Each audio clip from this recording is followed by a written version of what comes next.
All right, let's do this. Hello, everybody. We are broadcasting, and I've started 45 minutes early, but I hope everyone can live with that. So, yeah.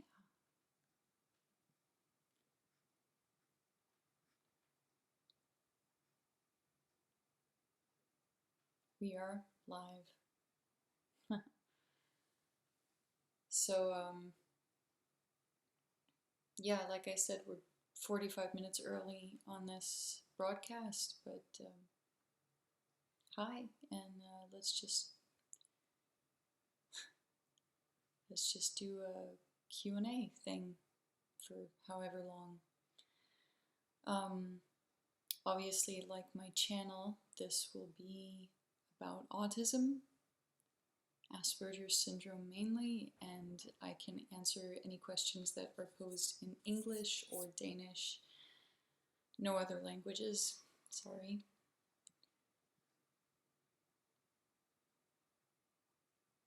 So, yeah. Let's just go.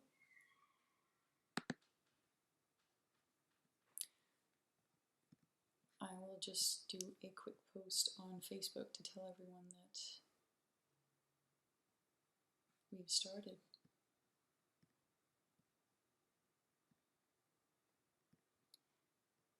Meanwhile, questions.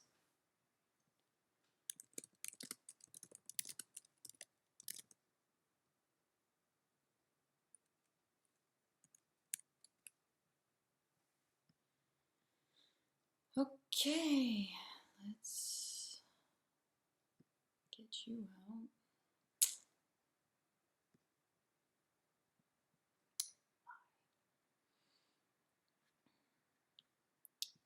Okay, so we are not doing any weird religious discussions here or any other completely unrelated stuff. If you have any questions that are related to autism, then I would be happy to discuss that.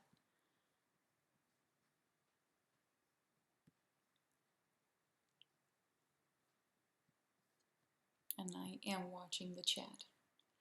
Hi, yeah, hi Jason and Chris, and I can try, or I can just bring it closer, see how that works. Does this help?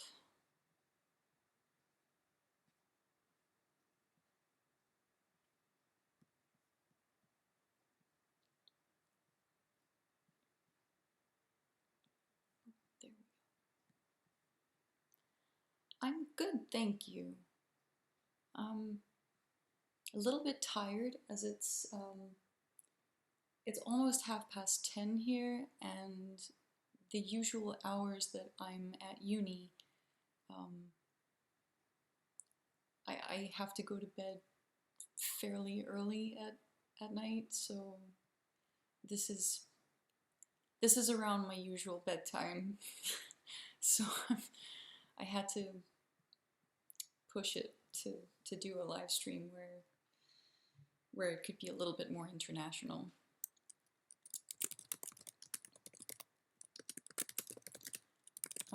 Just 1 second and I will be right with you.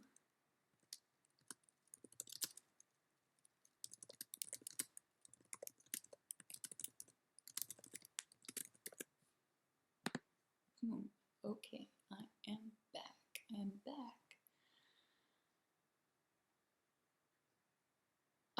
Well, quick tips for socializing. That's tough. Really, just I find that a lot of Aspies they're either very, very out there, engaging, happy to do everything, happy to talk to people, or they're very, very shy. And we have a hard time finding that middle ground that other people are comfortable with. And really what I found is that once you learn to relax in a social situation and not try to be awesome and not try to get other people to like you, yeah, you get more of a calm around other people, and then they actually will have an easier time socializing with you, and you will have an easier time socializing with them. But that's really the only quick sort of tip, because honestly, my social skills come from 13 years of role-playing games, and that was a lot of hard work and a lot of asking people questions, and at times very awkward and very tough and very tiring, and yeah, it was really not always fun. So going through going through all of these role-playing games for 13 years has been a good thing for me to do, because it has increased my social skills, and I do have a much wider social circle. But it wasn't always fun, and there were times that I wanted to quit, and there were times that I thought I would never have real friends. And it luckily didn't turn out that way. But it's not there's no quick fix to socializing. The only real quick advice is to just try to relax and not try to, yeah.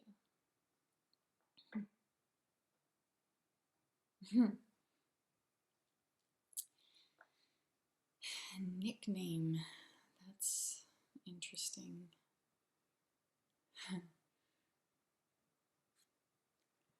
Oh, you're welcome. I'm sorry I can't give, a very comprehensive answer, but it is a very broad topic. I mean, people do write entire books on this, so yeah. But I would just say just keep working on it, and just try to find that calm, and you'll be all right. You'll be all right. And don't go for the popular people, because my experience with the popular crowds is they actually kind of suck. I like nerds.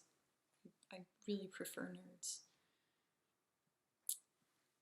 Okay, how do I cope with college? I'm staying alive. I don't know if I'm really coping.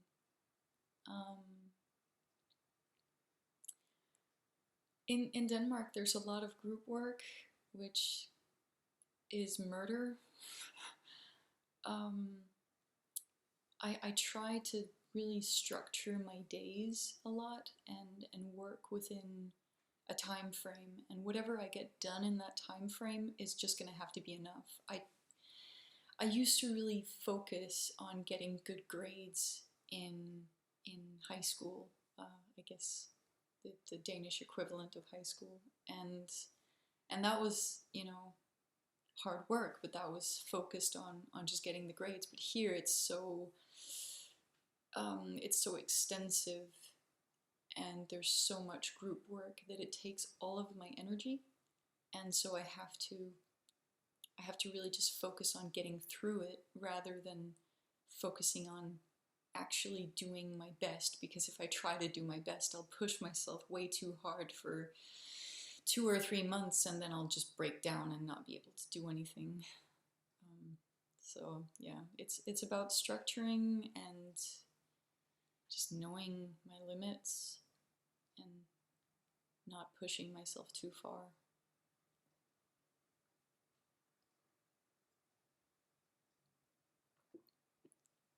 Oh yeah, there are definitely awesome and charismatic popular nerds. Vin Diesel would be one of them. Dungeons and Dragons nerd. Gotta love that.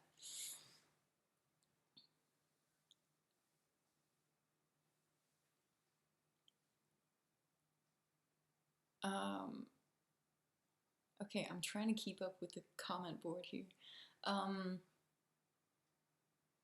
Yeah, okay, disappearing boy. There are definitely parents that will do that, that will try to diagnose their children.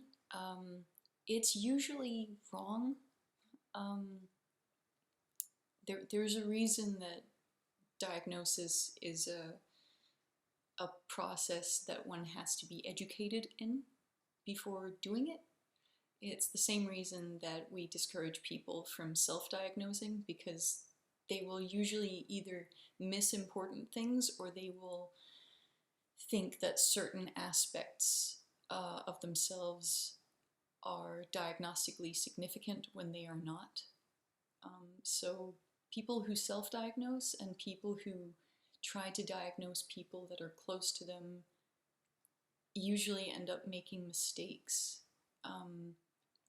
So what we do in a clinical setting is that we will talk to people and we will talk to the people that are close to them, but then it is the professional who knows what the clinical diagnostic criteria are actually made up of and why they're phrased the way they are, and they will work with that. But yeah, self-diagnosing is,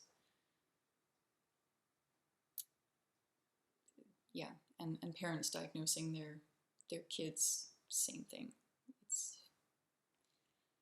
not usually awesome. How do you know if you have autism?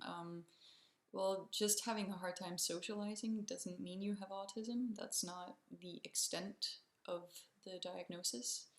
If you really want to know, you go to a psychologist or a psychiatrist, depending on how things work in your country. In Denmark, you would go to a psychiatrist. You would actually go to your doctor and tell them that you need a reference to a psychiatrist. But yeah, you definitely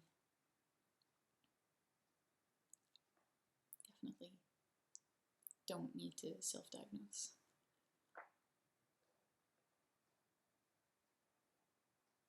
Yeah, I did make a lot of old videos private.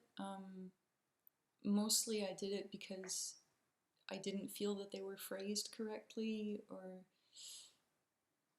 that they were missing information, that sort of thing.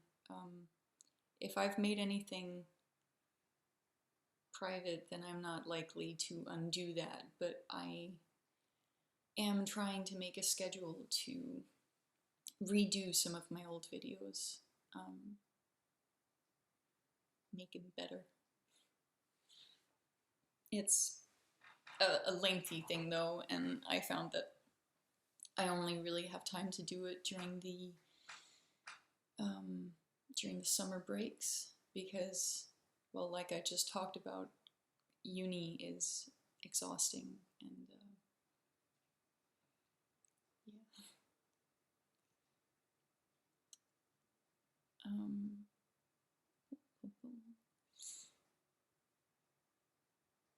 oh, you're Danish. Okay, there's a lot of online social groups that you can join.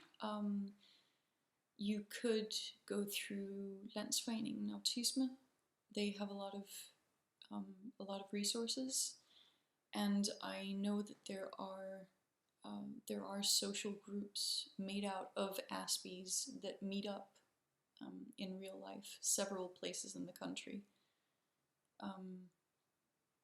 Yeah, I would try to go through Livestream or some of the Facebook groups to find some people that you like, and then just go through there and figure out who you want to hang out with.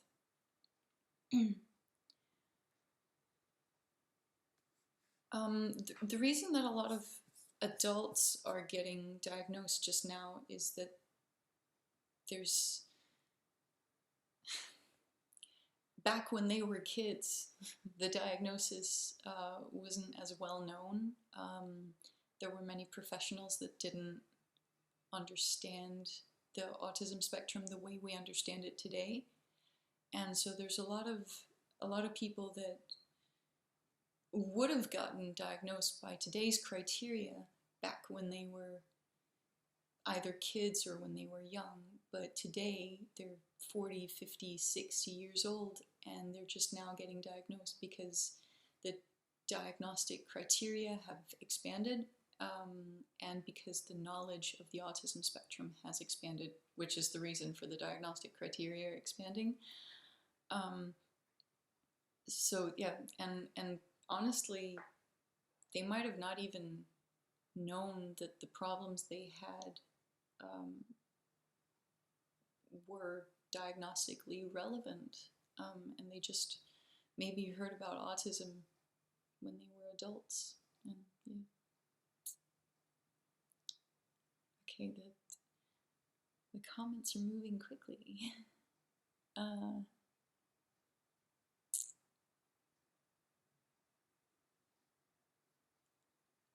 My name is not Maya. Hi.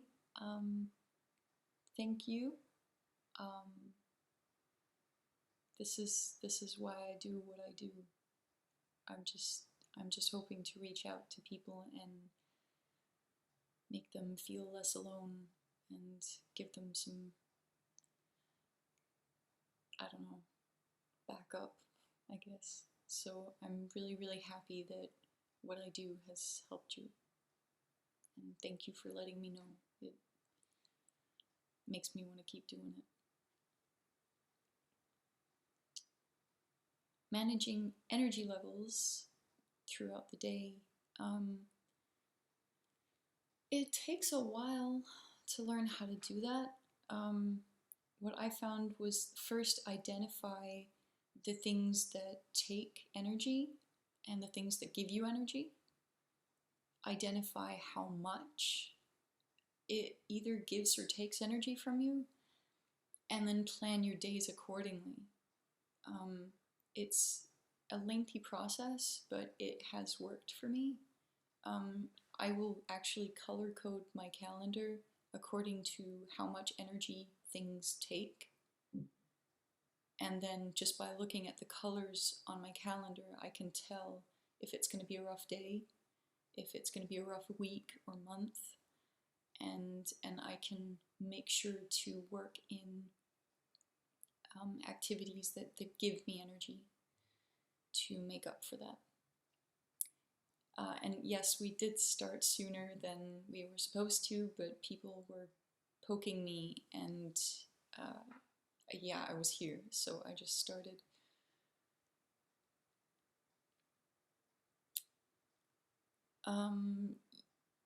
Yes, it's almost impossible to get a diagnosis in Germany as an adult. It is harder in general around the world to get a diagnosis as an adult. The diagnostic criteria are really focused on children for the most part, and so you need really talented professionals to spot the way autism looks in adults.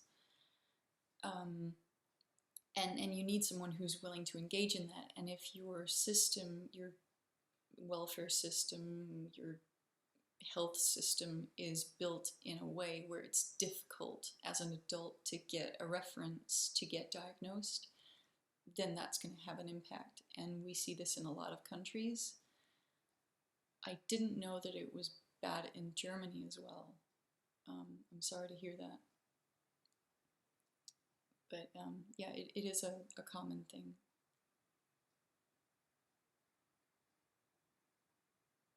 How do I deal with anxiety?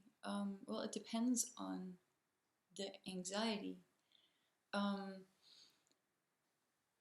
have a sort of generalized anxiety where I'm just constantly thinking about all the ways in which everything can go wrong, and I sort of just deal with that in trying to rationalize it away. It doesn't always work, but I try. I also have some people around me that are really good at talking me down. I also have anxiety attacks occasionally. I get more of them when I'm more stressed out, which kind of makes sense.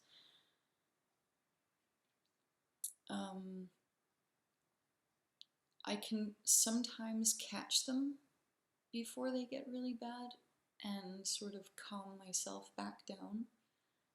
But it took a couple of years to learn how to do that. I had to learn how to spot the way it feels when I'm about to have an anxiety attack, which took a long while, and then I have to sort of almost meditate, really. I have to focus on something very, very intently in order for that to, well, in order for it to be more clear to me than the anxiety, and to shift my focus onto that. And that sometimes takes a lot of willpower, and sometimes it doesn't work at all. And yeah, but it works sometimes.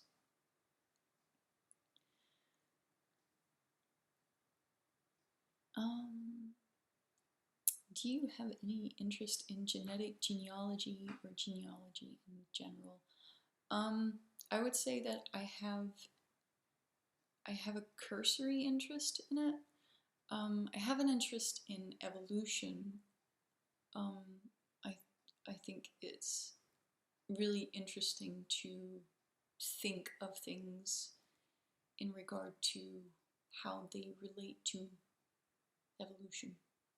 Like, why do we have these and these emotions in these specific situations? Well, there's an evolutionary reason for that. That sort of thing. I do have an interest in that. I also do have an interest in how we can find genes that are responsible for certain things.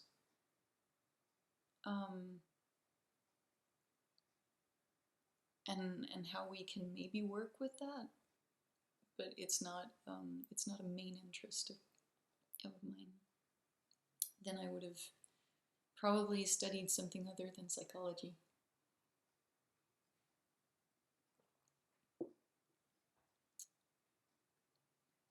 Would I like to have a meetup with other NTs? Just NTs, right? Well, I meet with NTs all the time. There's so many around. Most of my friends are neurotypical, meaning in this context that they're just not autistic. Yeah, most of them are neurotypical. I have a few autistic friends, and they're awesome. But my NT friends are awesome as well. So yeah, I hang out with lots of different people. I don't generally make any events that are exclusive to one side or the other. If we're talking about like Q&A events, I prefer to just talk to anyone who wants to talk, because those are the people that are easiest to talk to. Yeah, I don't know.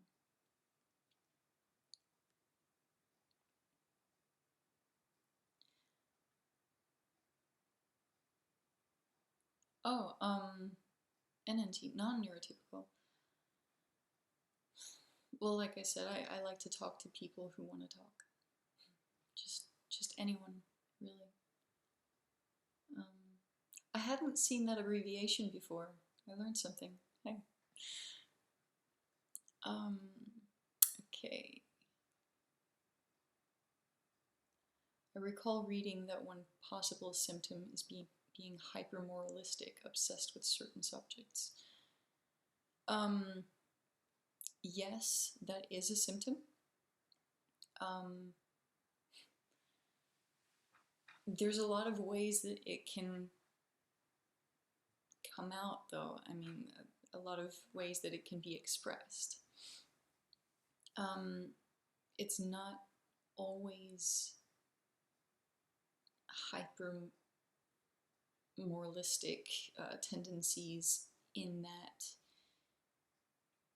in a strict sense. It can be very focused on what seems moral to me,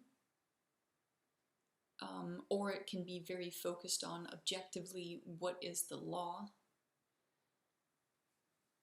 And so there's a lot of differences in how it is expressed, which is interesting. I heard a lecture a couple of years ago. I don't have the number, but it was a very, very high proportion of people who commit cybercrimes that later go on to be diagnosed with Asperger's. It was something like 70%, like crazy high number. And the really interesting part is that these are undiagnosed Aspies. They're not diagnosed ones, but apparently undiagnosed Aspies are really good at cybercrime, which was kind of weird to find out. I hadn't expected that because, again, it's we are a population group that are almost defined as being very moral and very focused on a sense of justice. And so, yes, and cybersecurity, obviously, it goes both ways. But yeah, we're not really the population group that you would expect would commit crimes, but apparently it's also, it's not always intended as a crime. It's very often that they've either been manipulated into doing it or they didn't even know that it was a crime. And yeah, it was a very interesting lecture. Unfortunately, I wasn't allowed to take any video of it because it was kind of...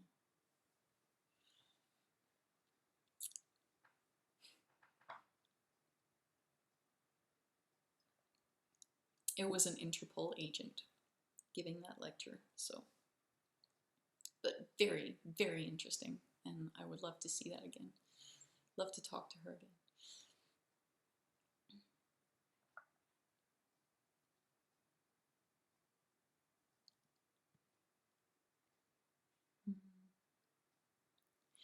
Reading all the comments. We have pretty light sentences for murderers in Denmark as well. We have pretty light sentences in general, and sometimes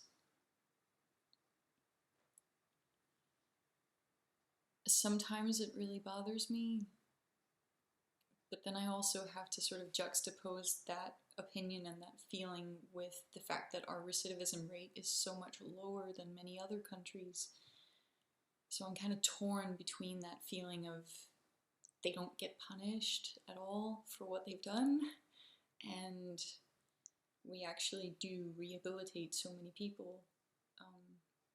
So yeah, I'm kind of stuck on that issue a little bit, because I do have that moral thing, which I don't know why I have that specific inclination, because it would make sense to focus on rehabilitation and stuff like that. Yeah, it is a tough issue.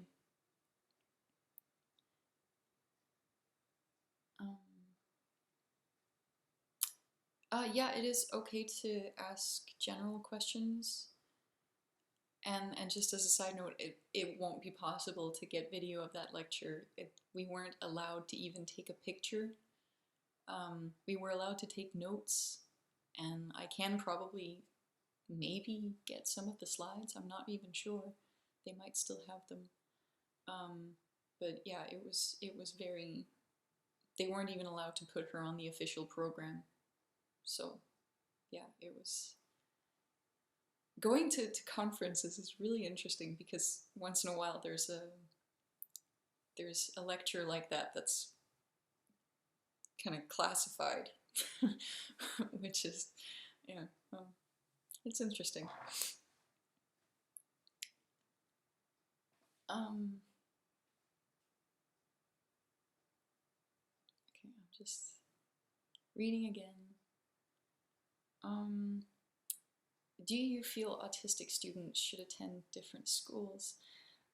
Yes and no. I mean, there's some autistic children that feel better in a more specialized environment, and they should have that opportunity.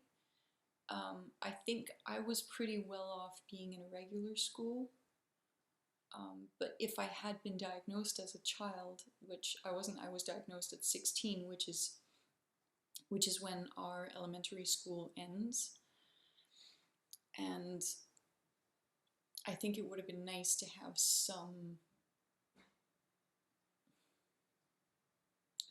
aid in some way, like, I don't know, just being able to take some of my quirks into account. That would have been nice. But if I had gone to a special school, what is it called, special schools in English? I forget. Sometimes languages just, if I had gone to a school for kids with special needs, then I don't think that would have been good for me. So I think it's very individual. Thank you. I don't particularly like my own hair, but it's, yeah, I have to have it cut soon. It'll kill me. I hate having my hair cut. I don't know my MBTI personality type. I have heard from different people that they are very interesting, and I've heard from others that they are completely unreliable and useless. I'm kind of ambivalent on that. I don't, actually, I don't care is the thing.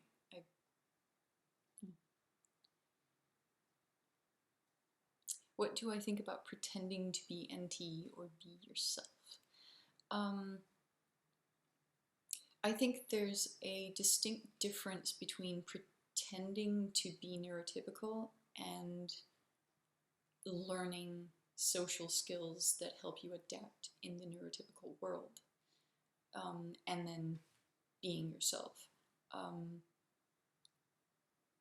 Being yourself can be interpreted in different ways, where it can be, I'm just me, and I'm gonna learn the things that matter to me, and get along in the world however.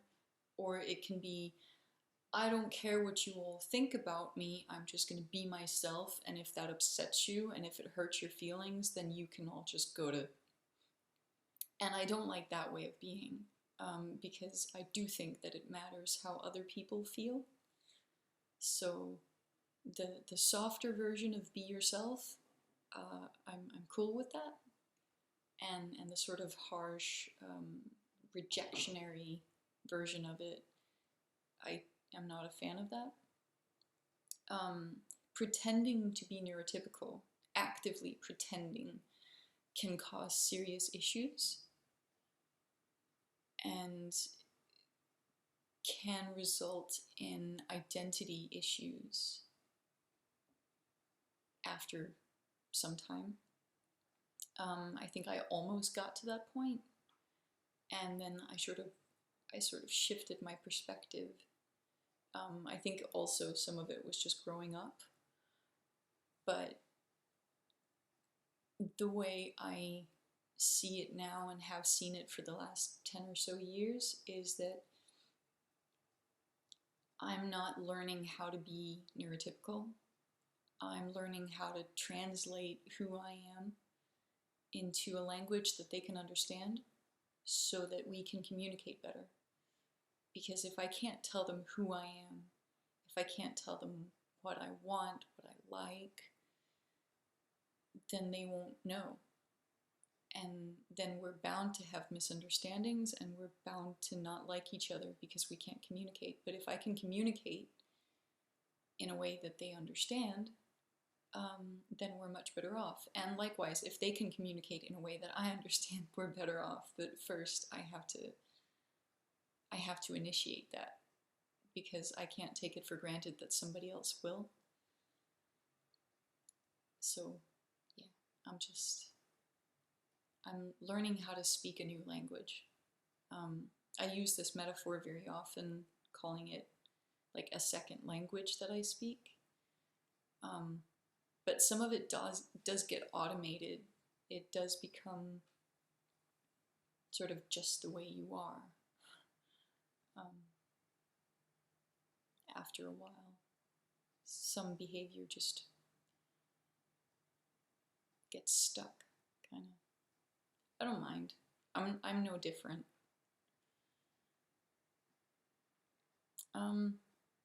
The Brain Trust says the distinction between Asperger's and NT bothers me. It makes us seem more different than we really are. Yes, in a sense, I agree. Gosh,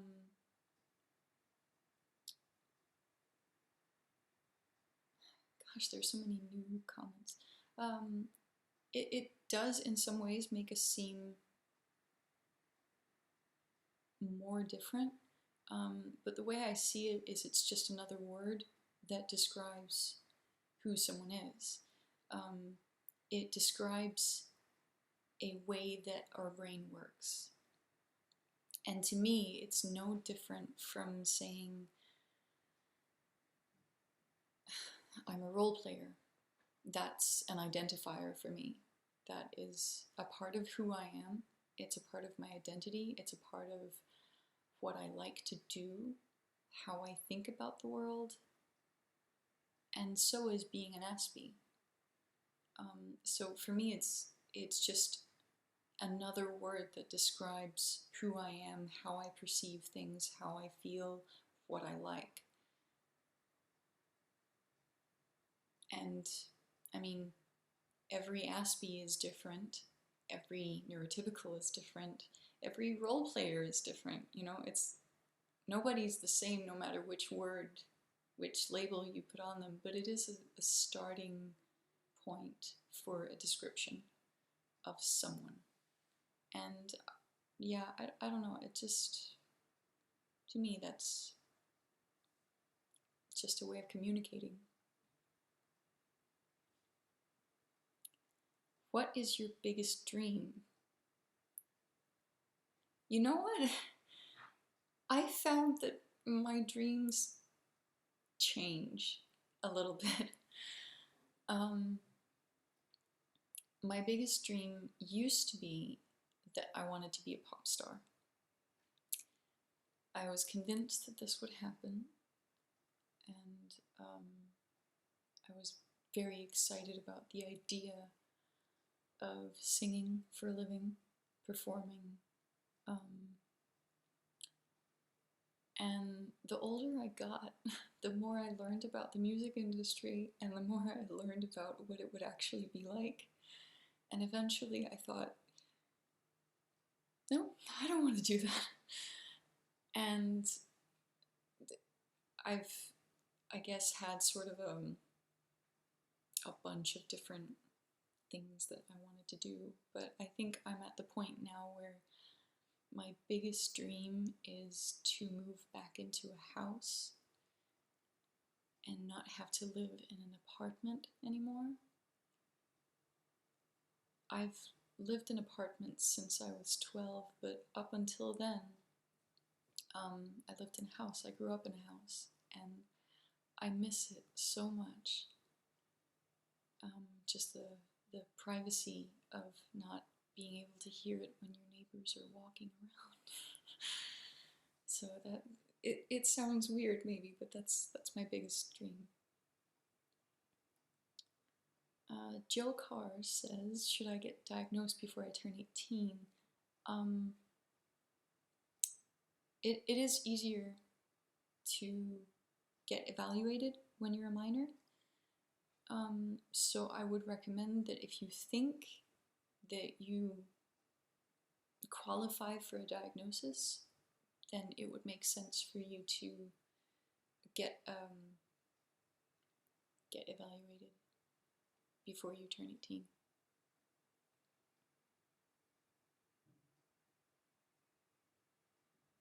Oh, special ed, of course.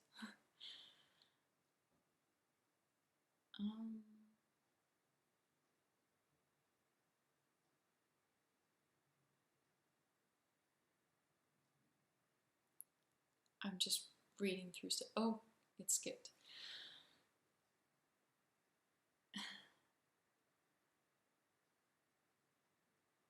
Oh, right. Oh, hey, Yondaluki, you're here.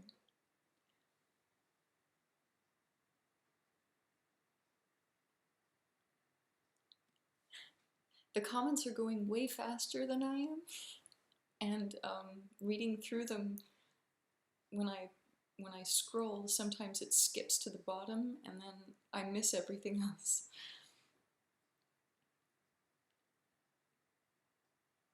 Do I stim, and what is stimming? Okay, stimming is, very simply put, it is creating output to block input. Usually it's making a movement or a sound, and like it can be normal people, they might sit around and click a pen.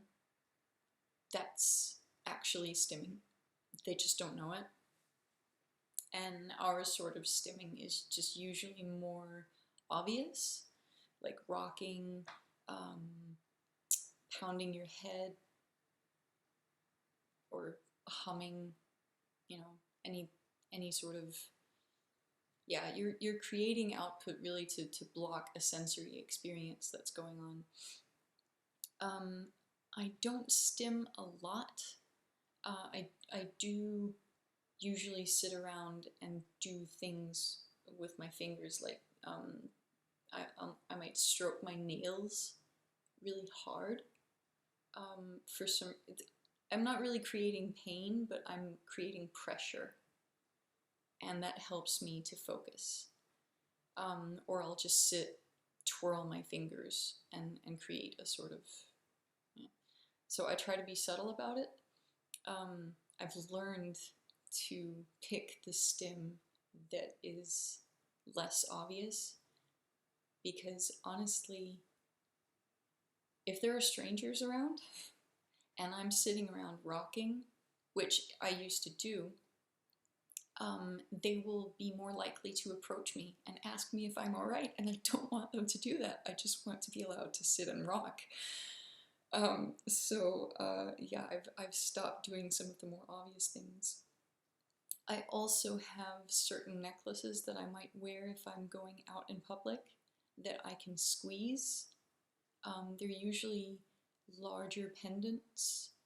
I have a puzzle piece necklace, which is actually not here right now. But it's a round metal sort of coin with a puzzle piece on it, and I will either trace the corners of that puzzle piece, or I'll just squeeze the coin. And those will be my stims in general. Very subtle, but I use them for that very reason.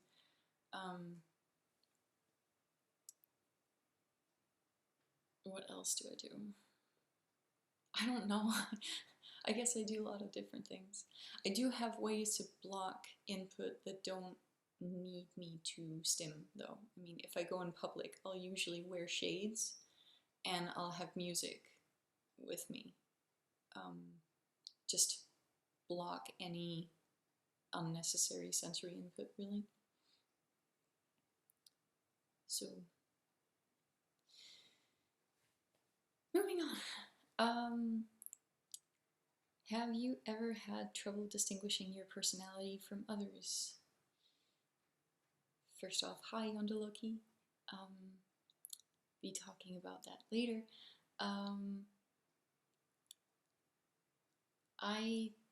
Yes and no. I guess I've had trouble distinguishing sort of if I was truly being myself in certain situations, or if I was being guided by other people's behavior, sort of by mirroring them. And I wasn't always aware if I was actually mirroring somebody or if I was not. It got easier with age, I think, but I was never in doubt of like, do I like this thing because I like it or because my friend likes it? I never had that. If I don't like a thing, a movie, music, a color, then I don't like it, you know, and I can't be swayed from that. So, yeah. Some things yes and other things no. In what cases is it necessary to disclose an Asperger's diagnosis to one's peers?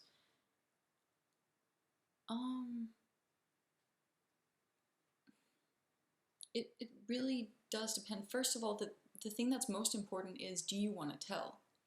Because you don't necessarily need to tell someone, I have a diagnosis. You can do other things if you want to get around that language. You can sort of, I'm a person who likes routine and structure. I'm a person who gets overwhelmed by lots of patterns.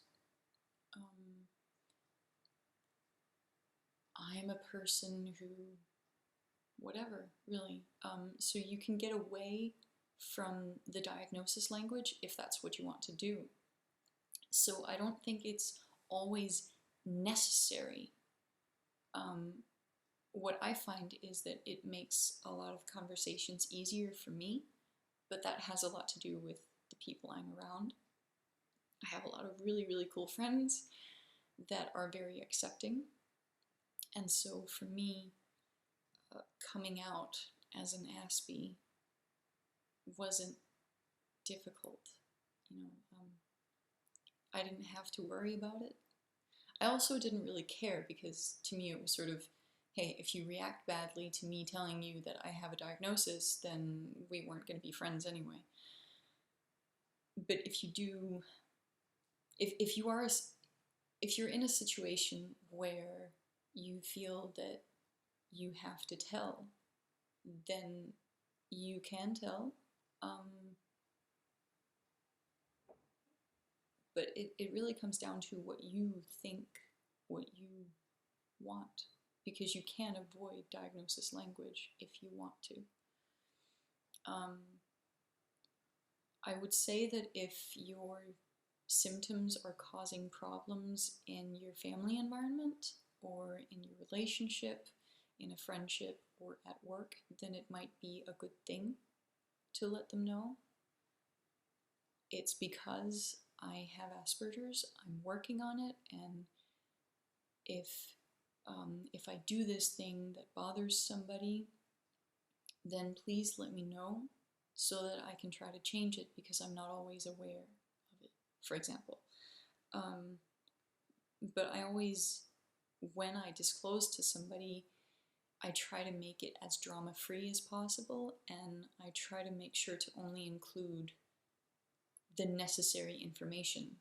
They don't need to know everything about what Asperger's is. They just need to know the parts that are relevant to them. And then if they have more questions, they can ask, you know. So, yeah.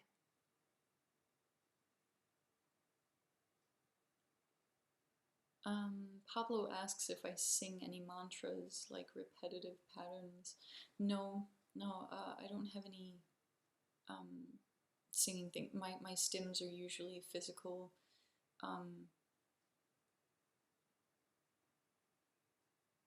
in the sense of touching something, squeezing something, that sort of thing. Ah, it skipped again.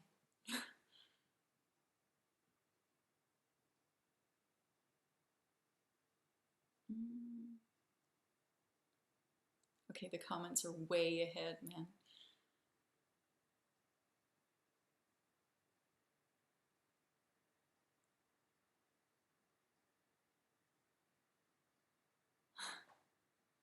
Okay, I'm gonna skip through some because I cannot keep up. I'm so sorry.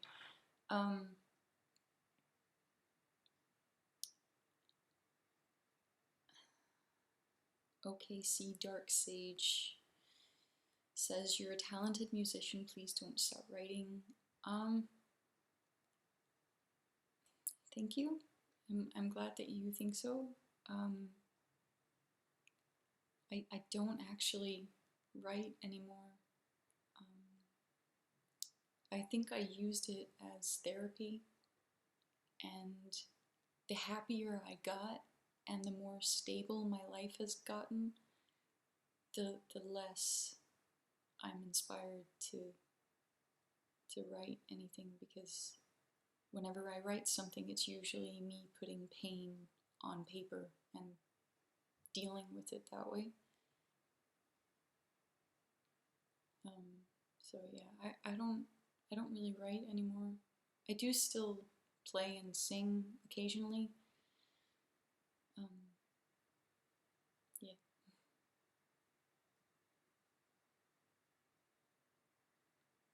Mr. Mystery, you taught me tons about ASD, and I'll always be grateful for that. Thank you. Again, like I said to someone earlier, that's why I do it. Yeah, having people feel less alone and teaching people, really. Yeah. Thank you for telling me.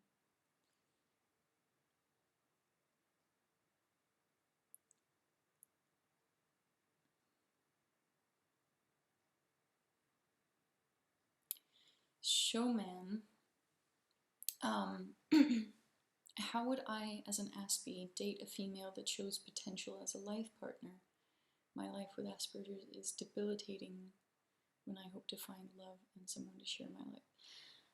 Obviously, I don't know how old you are. Generally speaking, women in their younger years are more difficult to get to. Teenage girls can be very judgmental. 20-something girls can be very judgmental too. I don't know much about finding relationships. The very few that I have had have been with people that I knew from other areas of my life. I didn't actively go out and date, and I made friends with them first, and then that evolved.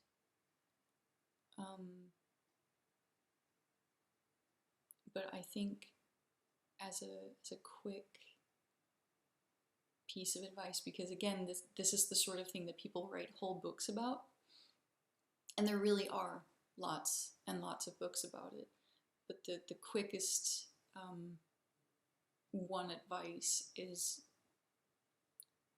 generally just the same as socializing. Try to find a calm around people and stop trying to be what you think they want you to be. I know this is me making an assumption, but I find that a lot of people do this, and especially a lot of Aspies do this. They think they have to do certain things to get somewhere with someone, no matter if we're talking friendship or relationship. And it doesn't work that way. People don't work that way. The more I learn about people, the more confusing they are. But the one thing that I always find is when you relax, when you're not focused on giving the other person what you think they want you to be, and you relax with yourself, then generally speaking, socializing in any capacity goes better. And just, I don't know, be open, honest. Seems to be the thing. Don't ever take romantic comedies, romantic literature, or television series and use any of the behavior from those. They are a recipe for getting arrested for stalking, sexual assault. Yeah, rom-coms especially are really, really bad. You don't want to do any of that, ever.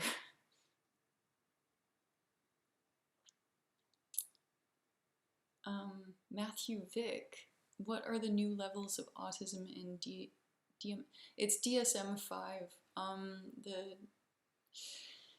The new diagnostic criteria break autism spectrum disorder into 3 levels, just called level 1, 2, 3, and Asperger's range will be 1, and 3 will be the most severe.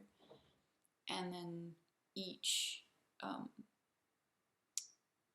psychiatrist or psychologist will have to then define outside of the ASD 1, 2, 3 whether there is intellectual disability, language delay, all of these other things. Yeah. So it's 1, 2, 3. Quite simple.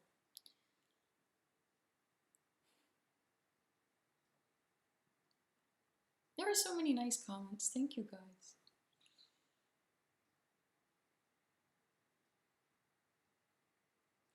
Do I have any advice regarding avoiding misdiagnosis? Okay, I wish I did. Here's the thing, there's a lot of professionals out there that are crap. I do have a friend who was misdiagnosed.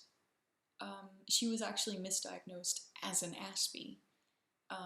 She isn't an Aspie, but she got that diagnosis, and it's not. So misdiagnosis can happen, and the only thing to really do is to just get a second opinion. If you're in doubt of whether the diagnosis is correct, challenge it, because usually it doesn't apply with every diagnosis, but usually people, if they are correctly diagnosed, when they're given the diagnosis, they, within some time period, will have a sense of, this fits, this is me, this describes the issues that I've had. And if you don't have that feeling, then you might have been misdiagnosed. There are diagnoses where it doesn't work that way, but I think in autism it generally applies. Again, as with everything, there's exceptions.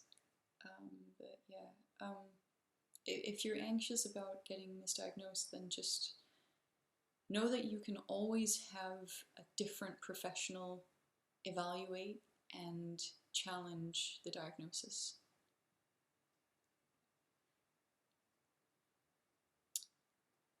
No, it's not bad to stim as an adult. It's not an age thing.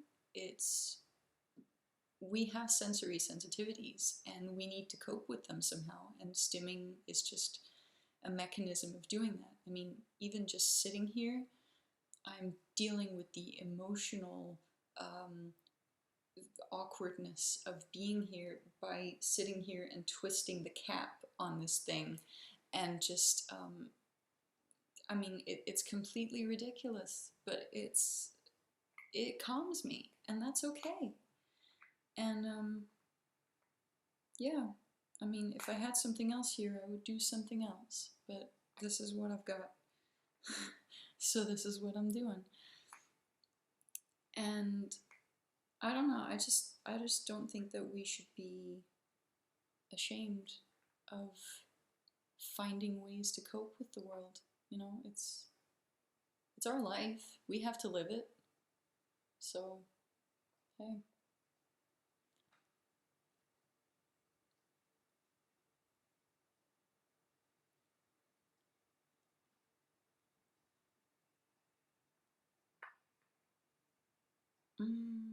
There's a lot I'd like to ask, but character limit, blah, blah, blah. I'm wondering if there's someone I can talk to before paying for private diagnosis for an educated opinion on my situation. I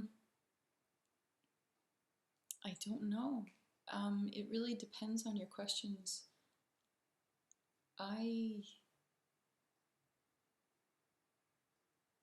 I'm unfortunately not available to help anyone on a personal level at this point because all of my energy goes to just making it through my studies. I hate doing this because I know that he's got so many emails. I know that Tony Atwood is very good at replying. So it might be an option to write him if there's anything like specific that you need to ask a professional. But if you're just looking for someone to really talk to on a more personal level, then I would go looking for a group. You know, I would go on Facebook, go on Wrong Planet, talk to the people there. There's so many nice people online that love to talk to people and help on a more personal, long-term level. And you know, there's no reason to ignore them just because they don't have a title. I find so many people in the autism community that are so knowledgeable and just such wonderful people. So I would go that route, I think. Yeah, so unless it's something that you actually have to talk to a professional about, that would be a pretty good option.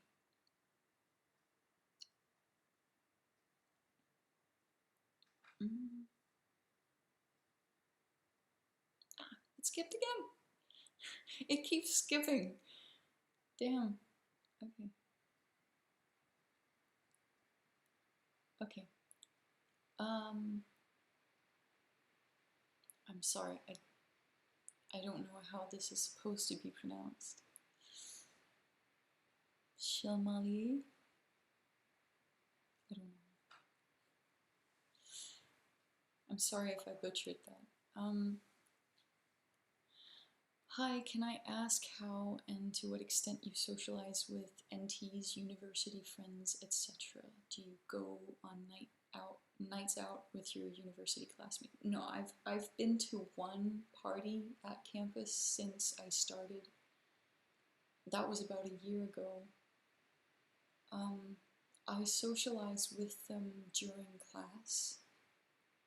We have lectures and classes, and the classes were a somewhat small group. We're 25 people-ish, and I socialize with them. I don't particularly socialize with anyone else or outside of class that much. There's a few of them that I will chat with on Facebook. There's one of them that I play Pokemon Go with a little bit. So yeah, socializing takes a lot out of me, and so I don't do it that much, especially not at uni, because I have to stay in learning mode and then I can be in social mode, but I can't do it at the same time, then it drains too much.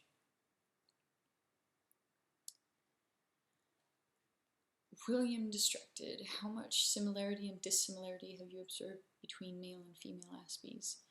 Well, I mean, there's a general dissimilarity and similarity, but I mean, they can be quite similar as well.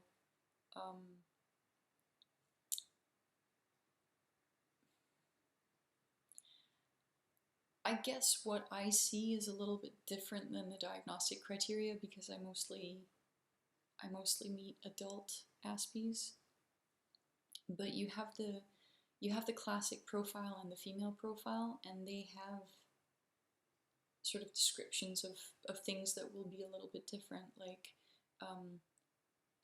girls generally have more fluid, more realistic facial expressions, intonation, that stuff. But this is because we mimic. It's because we mirror behavior. Girls supposedly often have a few more friends, not many, but just like 1 or 2 more friends than males generally will have. Again, I think this is because we mimic behavior. And yeah, just things like our special interests are likely to be normal in focus, but abnormal in the degree, and yeah, things like that. But it's very general, and once you get to adult Aspies, it does look different again, because really a lot of childhood, the teenage years, is about learning coping strategies, and yeah, so yeah.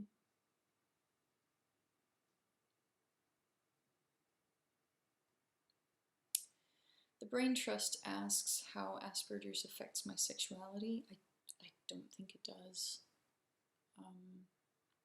I understand that to some it will have an effect, especially if you have sensory sensitivities with regard to touch. I don't in particular. Aspies also, generally speaking, are more likely to be homosexual, bisexual, pansexual, asexual, and also to not be cisgender. But yeah, I'm mildly bisexual, but it's nothing that's ever been an issue for me. Like, I don't think about it. It doesn't make me feel different.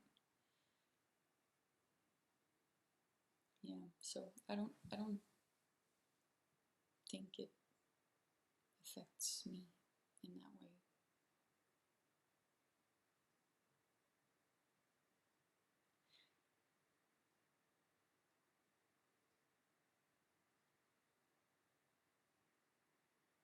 What is your favorite type of character play in RPGs? I've mostly played Vampire the Masquerade and that type of role-playing game. Mostly pen and paper, a little bit of live, but not very much. Live is very stressful to me. I mean, if we go into personality details, then I don't know. I like immersing myself into characters that have a sense of calm, characters that are very confident. I like putting on those emotions. I don't particularly have them myself, so I think that's why I like imitating them. But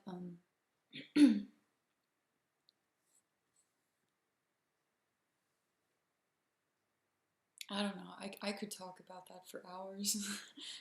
I better not. The Rex Terra asks, do you get a sense of being run empty when you're around people too much? Yes, yes. This is a very general thing that I have to structure my daily life around, that I'm not too actively social for too long.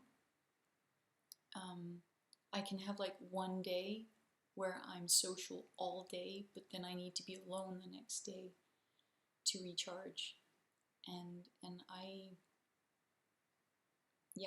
try to schedule time to be alone, to recharge, almost on a daily basis. Even if it's just half an hour, I try to get as much alone time as I can, because it's the only way to have enough energy to deal with my daily life, really.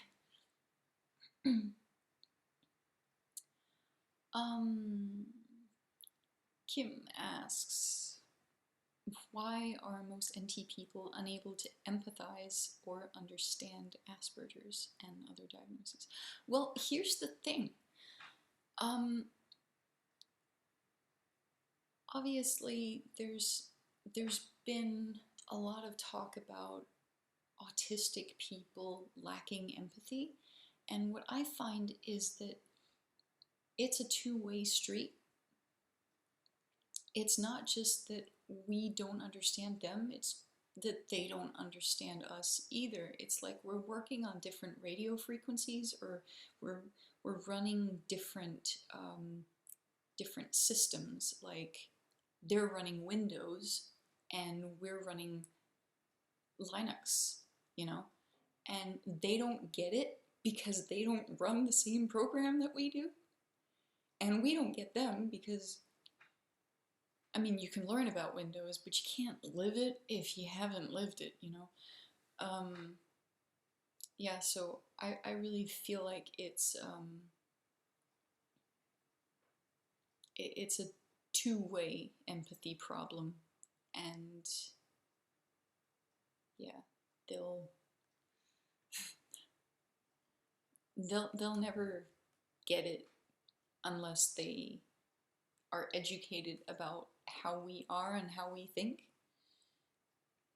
Someone asks me to turn up the volume again. I'll try to do that. I'm not sure at what point this will start sounding really, really bad. If it does, please tell me.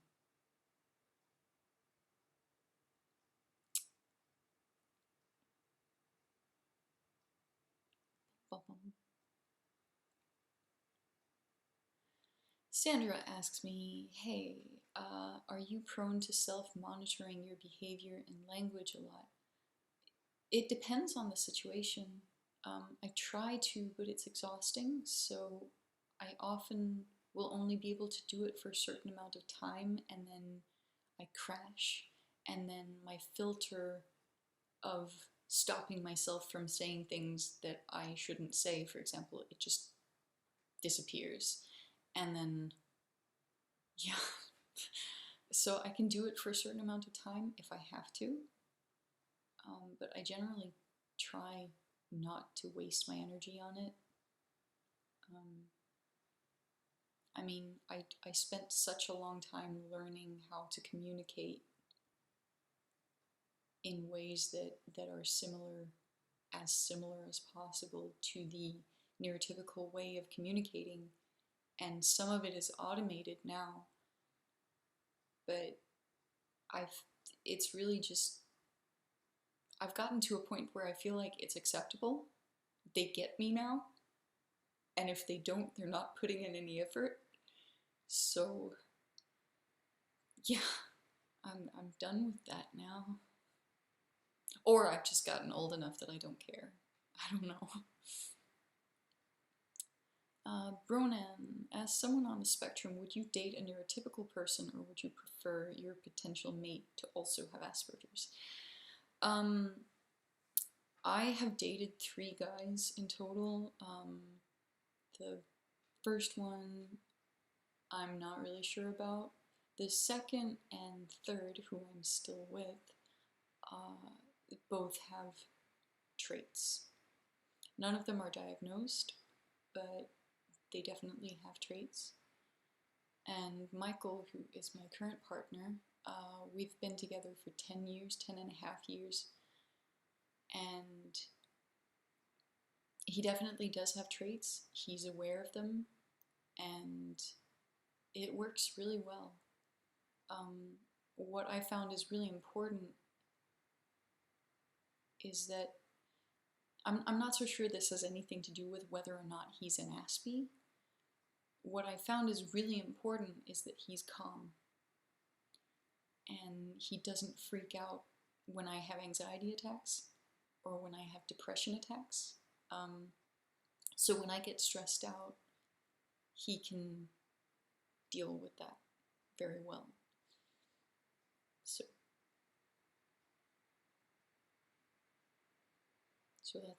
that's really nice.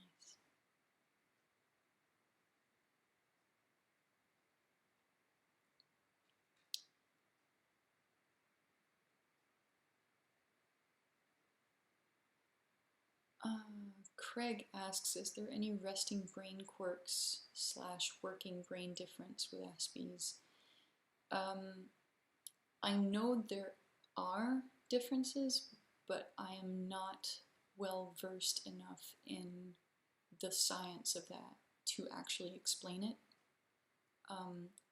I know that there are some differences with how the amygdala works, and I think the size, the general size of the amygdala, but I just don't know enough to explain it correctly. And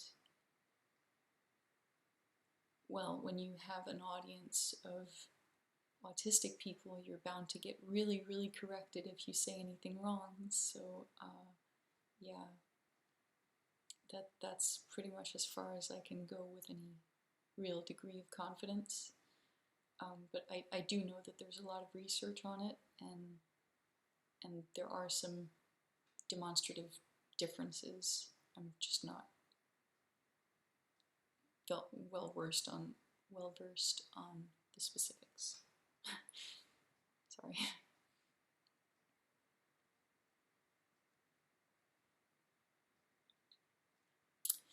Mr. Daydreamer asks, Atwood in his book talked about how he diagnoses some people with having the fragments of Asperger's rather than having Asperger's itself.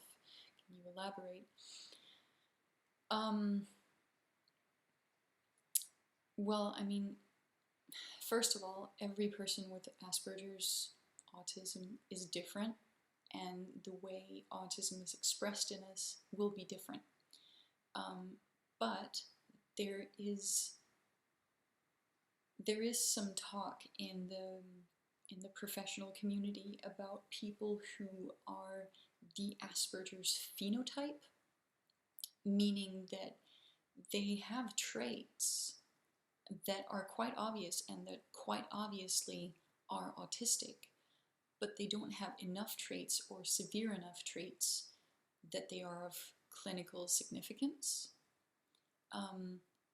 So when it comes to those people, we talk about, okay, so you have traits, you are within the Aspie phenotype, or you are subclinical. And I know that some people, when reevaluated as adults, have developed so good coping mechanisms that they actually become subclinical, which is really interesting. But it obviously doesn't mean that there's no autism there. It just means that your coping mechanisms are that good, or that your daily problems don't rise to the level of diagnostic significance anymore.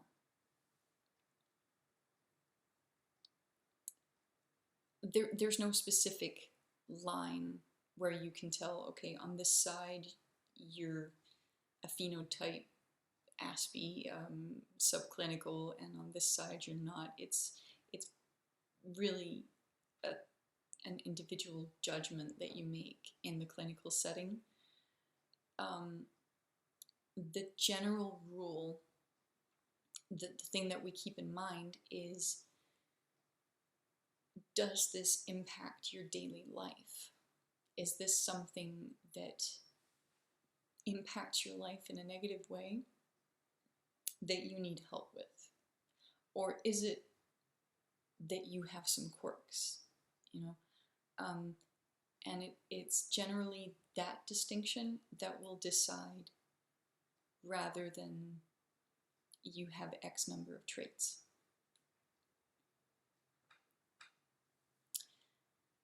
Okay.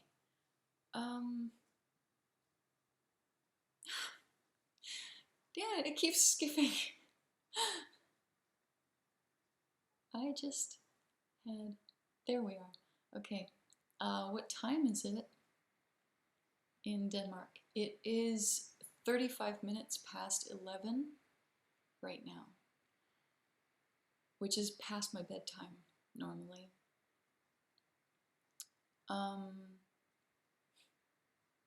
Second, what is your take on the theory that Asperger's could be a new phase in human evolution?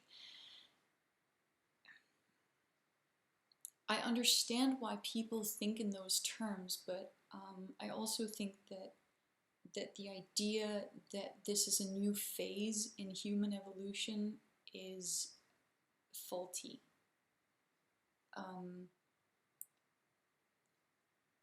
I don't think humankind would have made it to the point where we are without there being the occasional Aspie.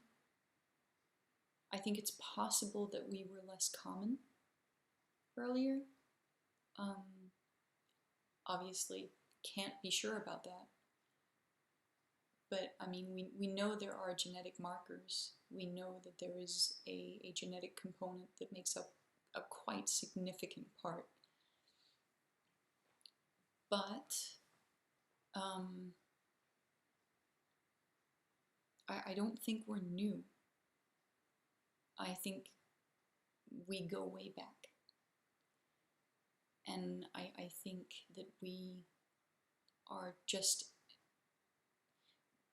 just as essential a part of humankind as people who have a tendency towards seeking out adventure. You know, they need thinkers. We need thinkers as much as we need adventurers, and I think we are those thinkers that have always been around to some degree or another. I don't think we are the direction humankind needs to go in, because I don't think other ways of being human are expendable.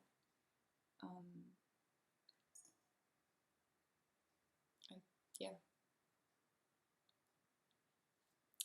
Pablo asks, do you feel or think that being an Aspie is either a curse or a blessing?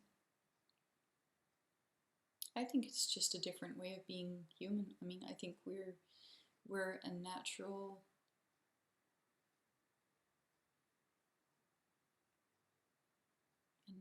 way of being human. And there's not that many of us compared to the ones that aren't Aspie, and so there are some difficulties that come along with it. But I also think the way that we perceive the world and the way we think is really amazing. And I wouldn't want to be someone else. You know, I wouldn't, if I wasn't an Aspie, I wouldn't think and perceive the way I do. I wouldn't feel the way I do. I would feel in some different way. I would think and perceive in some different way. And if I didn't think and perceive and feel the way I do, then I wouldn't have become the person I am. And I don't want to be somebody else. I'm good with being me. So I wouldn't use such strong words as curse or blessing. It's just, yeah.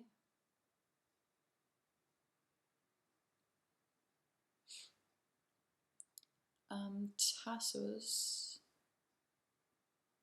GR asks, if autism was the norm for the majority of the population, how would the world look like? Well, there would be very, very strict rules for everything. They would be very, very logical. And there would be a lot of argument about them all the time, in detail. I don't think we would have discovered as much of the world as we have. At least not on foot. I mean, I think we would have probably still had satellites and discovered the rest of the world that way, but we probably wouldn't have been as inclined to go and check out what's in the jungle. I don't know. It would definitely be a different world. But yeah.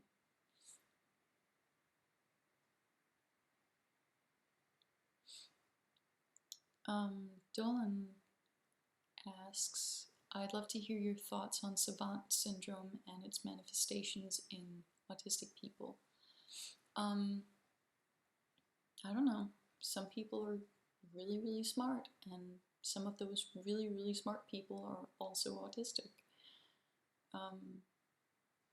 I think some of it overlaps because we have a tendency to focus on one particular subject, and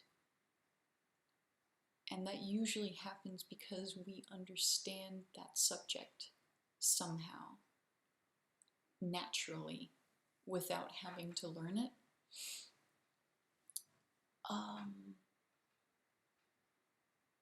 And then there might also be an overlap with synesthesia, which is,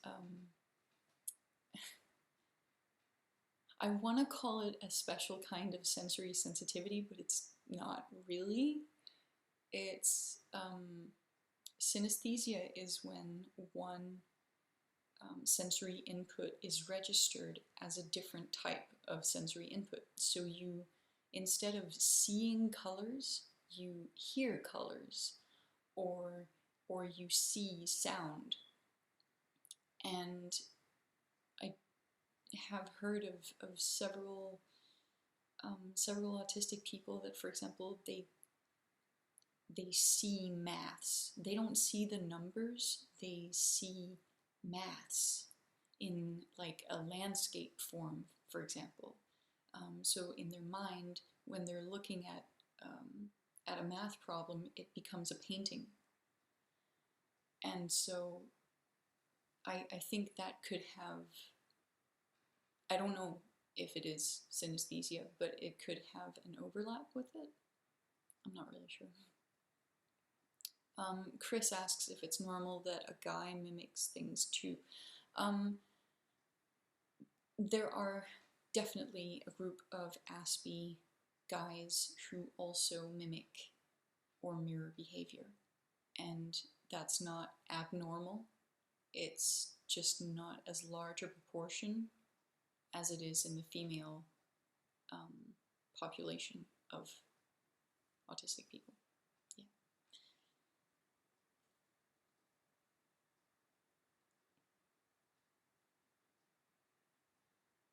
Yeah. Hillary or Trump? Well, I'm from Europe, and we are experiencing the same sort of social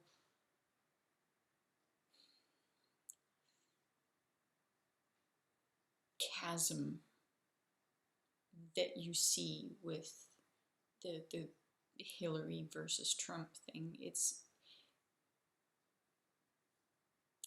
very obvious in the last year, maybe two. People are becoming more outwardly racist and more outwardly hateful, and And neoliberalism is definitely taking hold. I'm not a fan of either Hillary or Trump. I'm definitely less of a fan of Trump, but that's because I don't think he knows what he's doing. And whenever he does know what he's doing,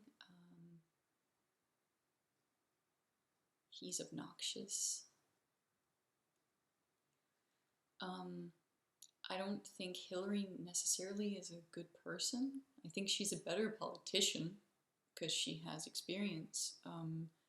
But I don't think she's a good choice necessarily.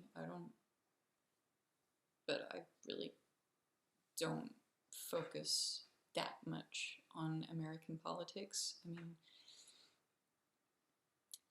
until the day when Trump is elected, which hopefully doesn't happen, but until that day, American politics is, to me, an entertainment show.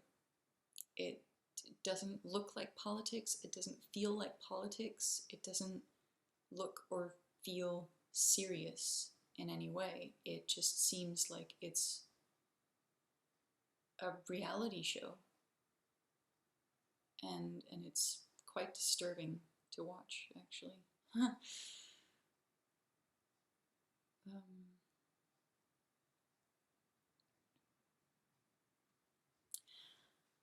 Francesco says that he is 26 and asks if getting diagnosed would make a difference at this point. You know, it might. It might. I can't say either way. It might give you access to a social group that you might really like to be in, or it might do nothing. It might give you a better idea of how you can work on your social skills. You say you're not very good in relationships with people.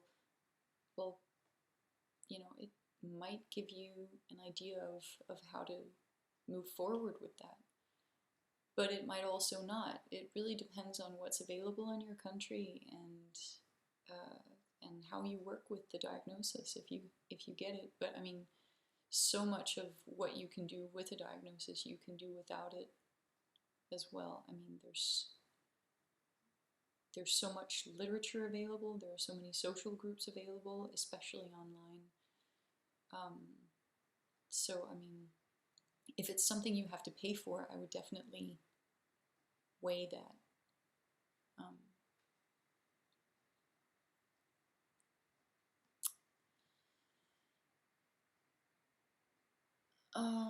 Jeffrey says autism is a spectrum disorder, but just lumping Asperger's in with the ASD leaves professionals having no idea who will walk through the door. What do I think? What do I think? I think, well, they do have the division into levels, into severities. So in that sense, I don't think it will be a problem.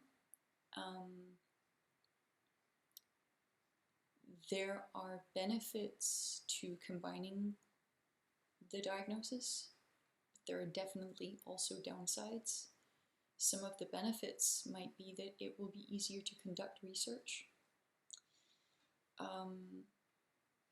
because of how you would otherwise have to divide your groupings in research. So this will make doing certain types of research cheaper and easier, which might be a good thing. Diagnostically speaking, individually speaking, it can be a very, very bad thing, and I very, very much understand why people are concerned. I am too, when it comes to the clinical and the consequences for the individual person. But I also understand that the people that are writing the diagnostic manuals are researchers. And yeah.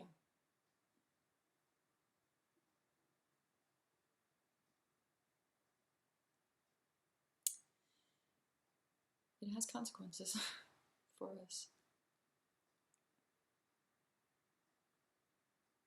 Yeah, there's a definite disparity in the time frame of where I am in the chat and where everybody else is.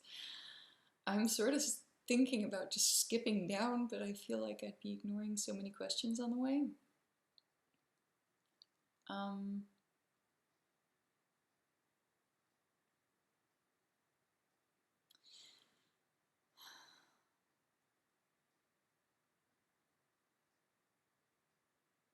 Shannon, are there other Aspies that tend to have an over-analytical mind that makes it difficult to relax or enjoy things?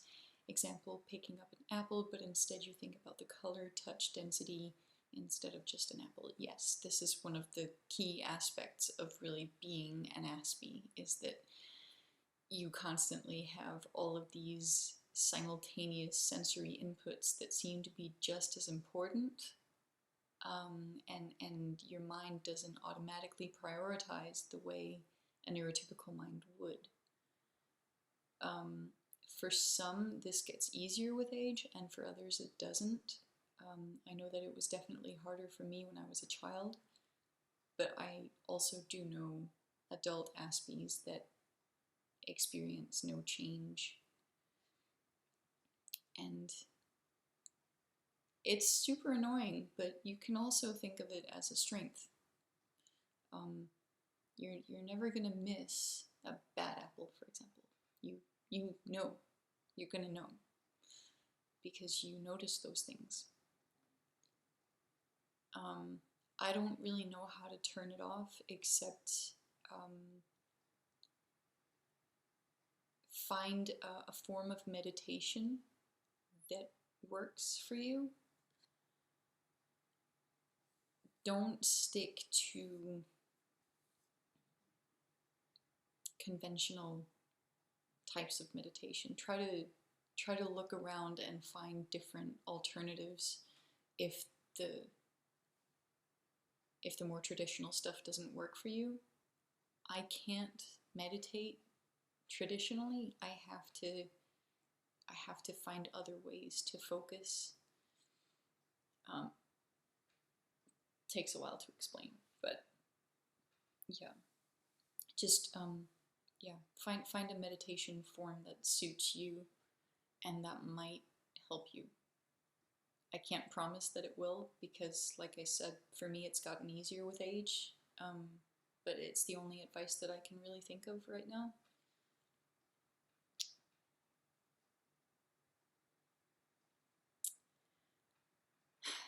Dark Sage, do you suffer from bouts of insomnia, and if so, how do you cope? You know, I'm more the opposite. Like, I'm constantly exhausted.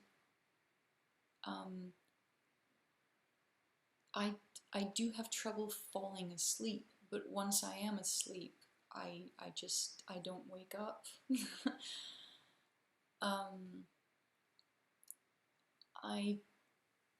If I have trouble for a week, 2 weeks falling asleep, and I lay awake for like 3-4 hours trying to fall asleep, then I will use melatonin to correct my circadian rhythm. Sorry, I'm getting tired. I'll use melatonin for just a couple of days, and that will fix my circadian rhythm and make me able to sleep better.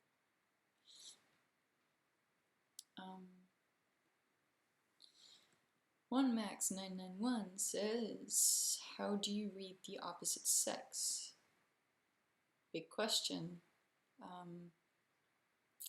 But as an Aspie, I feel like there are a lot more misunderstandings, especially while dating for the first time or asking someone out on a date. You know, I mentioned this earlier, I've never really dated. The relationships that I have had been with people I already knew. And so, yeah, I don't know anything about dating at all. I do know that there are a ton of books on the subject, and some of them are really detailed. So maybe try looking that way. There are definitely a lot of misunderstandings, but there's always going to be misunderstandings between any two people. The difference is just which misunderstandings they're going to be. And yeah, that's a very, very big topic.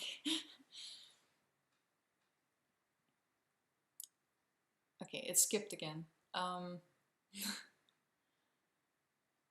all the way down to the newest comments again. So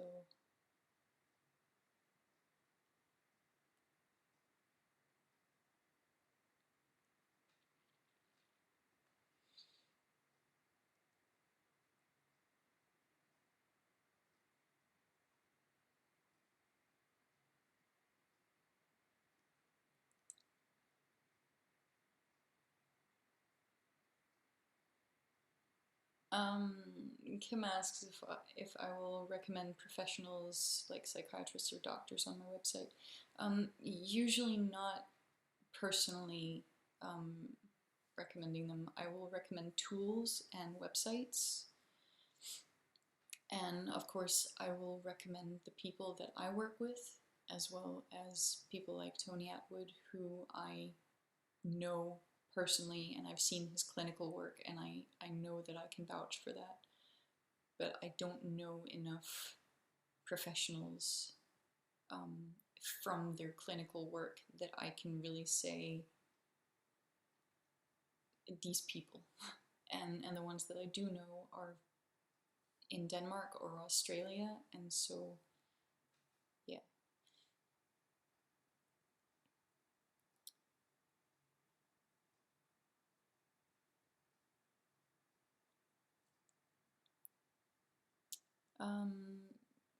Joaquin asks, what do you do when you don't enjoy socializing but still feel the need to do so?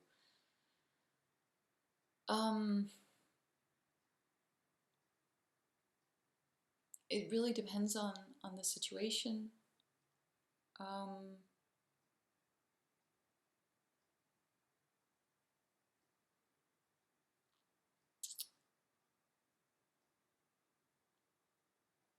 I mean, if I can take a break, then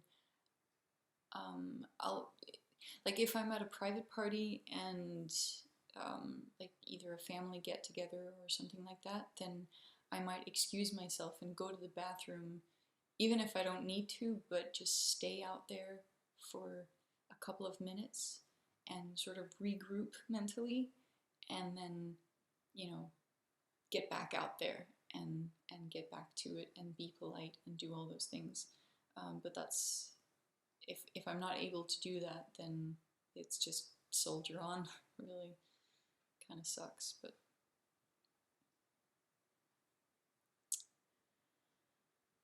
Tucabra asks, is it common for people with Asperger's to have addiction problems? Yes, it is.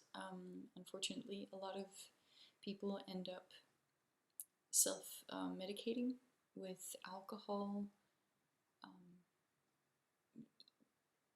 Many will start with soft drugs, recreational drugs like weed, but there's quite a number as well that end up with severe addictions to hard drugs and stuff like that.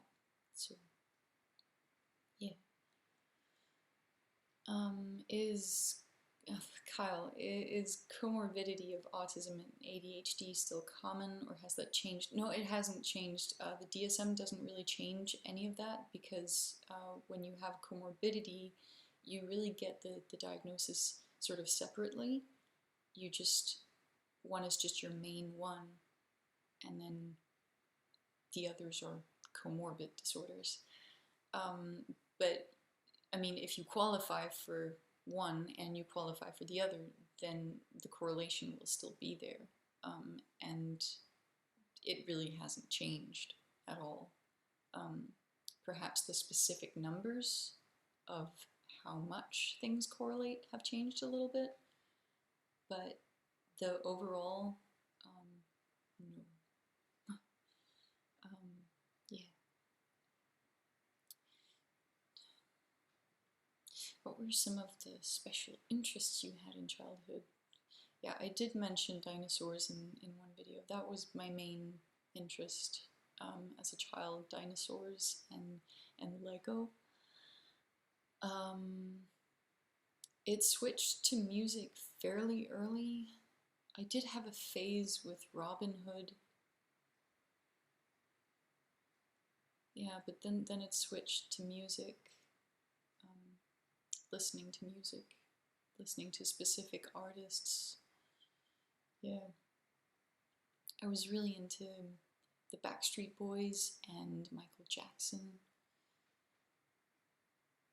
and later on Britney Spears. And then it just sort of stayed there for quite a long time.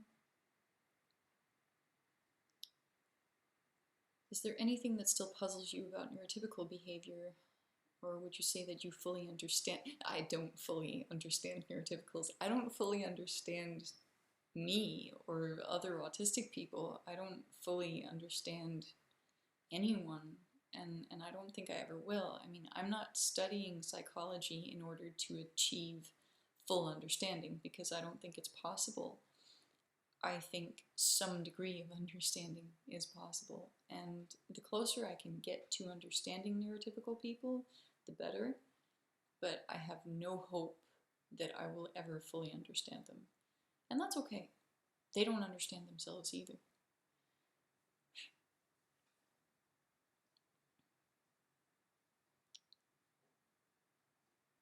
Is it possible for some Aspies to be fine when it comes to reading people, or is it more likely they don't have a good awareness of what they're missing?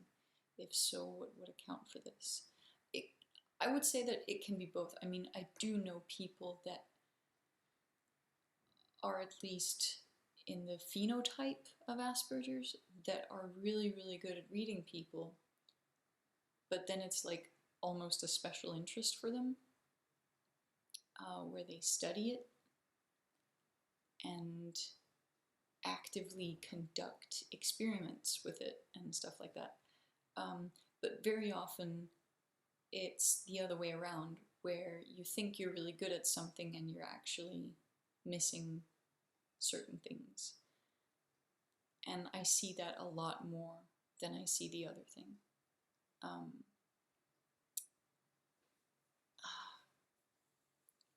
My brain just died a little bit and I can't recall what it's called.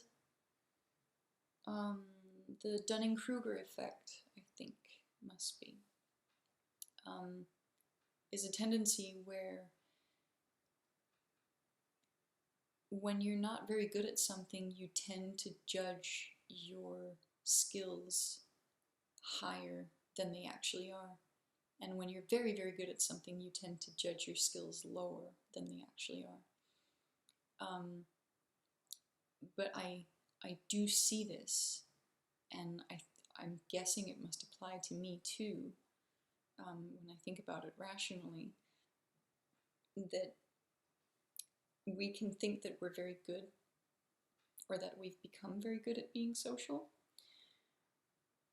but then we're still missing some obvious cues, and our skill level isn't actually as high as we think it is. Which is very unfortunate, but yeah, it's...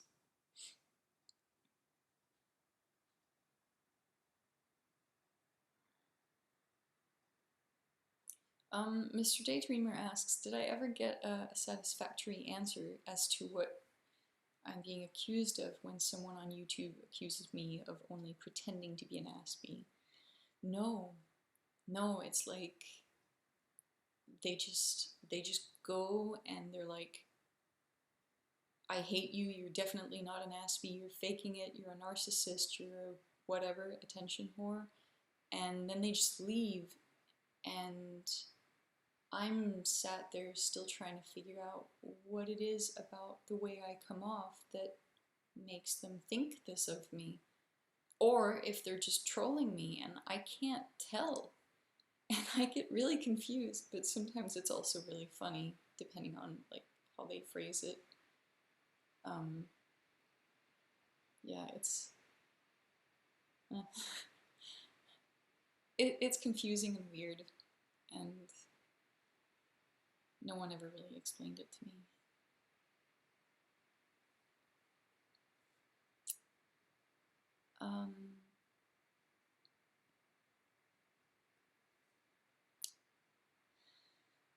I'm in the central US where there's a cultural bias against people with autism or ASD. Can you recommend anything to help counter these ideas?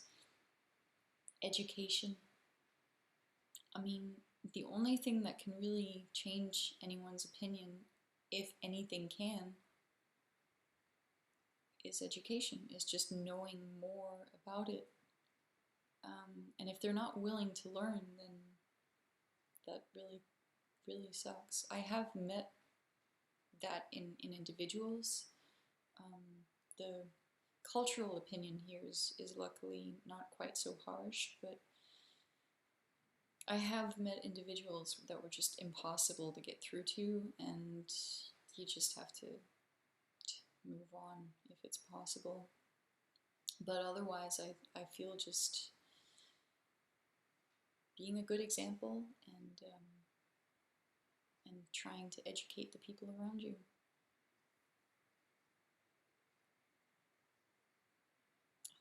It skipped again. I can't keep trying to find the same question that I was at.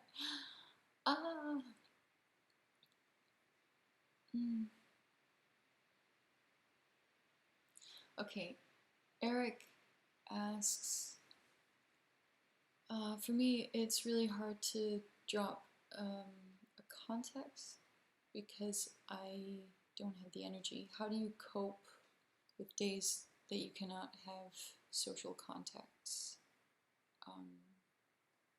Social contact.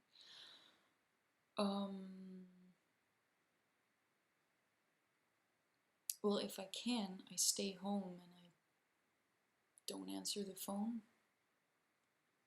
If I do have to go outside, I'll generally be very blunt that day.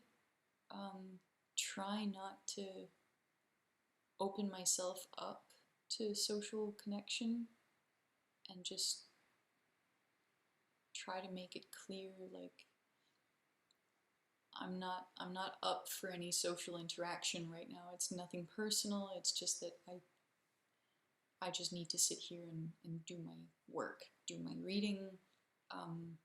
It's not that I hate you, just please just let me do this.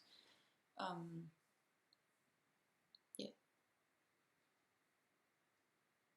that sort of thing. But if I can, I will literally stay home, not let anyone in, not answer the phone, just close the curtains and ignore that the world exists.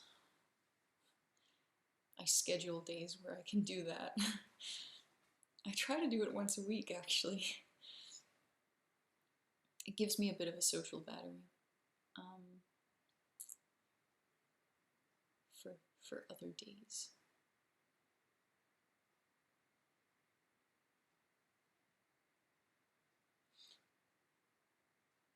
Is your social media presence a cause towards autism awareness or some sort of personal therapy?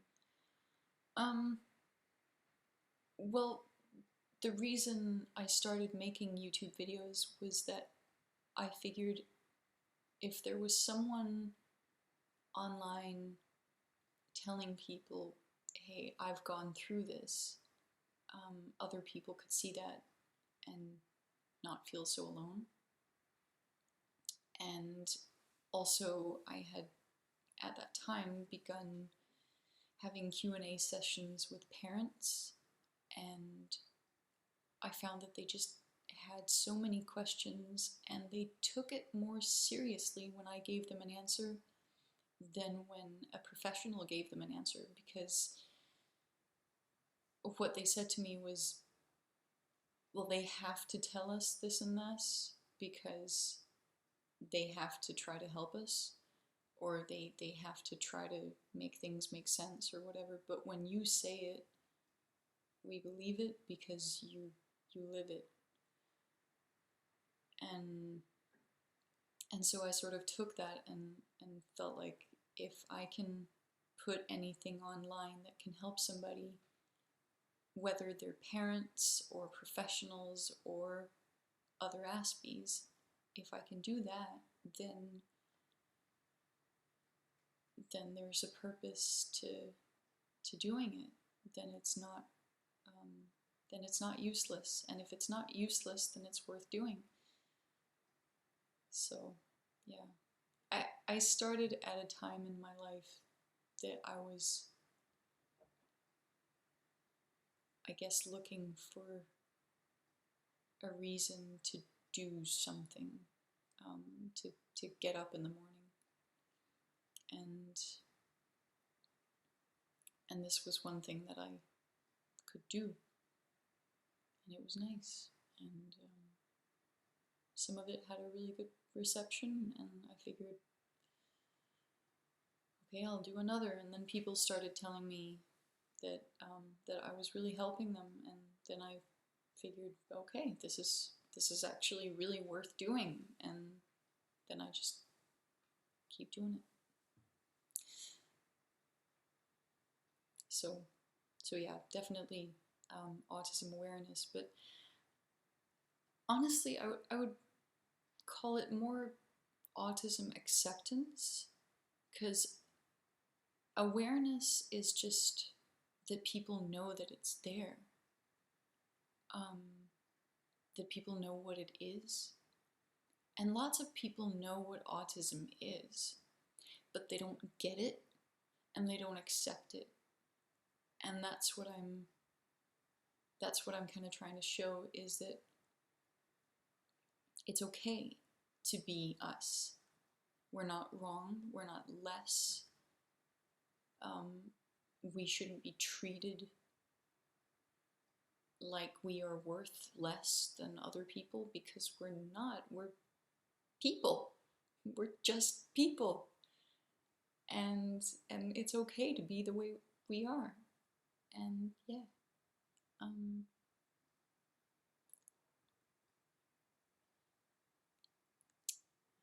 So yeah. How was your day? Good. Good. Cold, windy. Did some cleaning.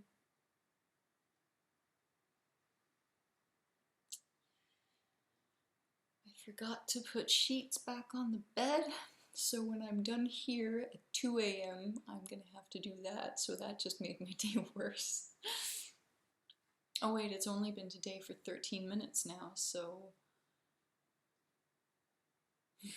I don't know. Yeah, I'm okay. I'm doing all right.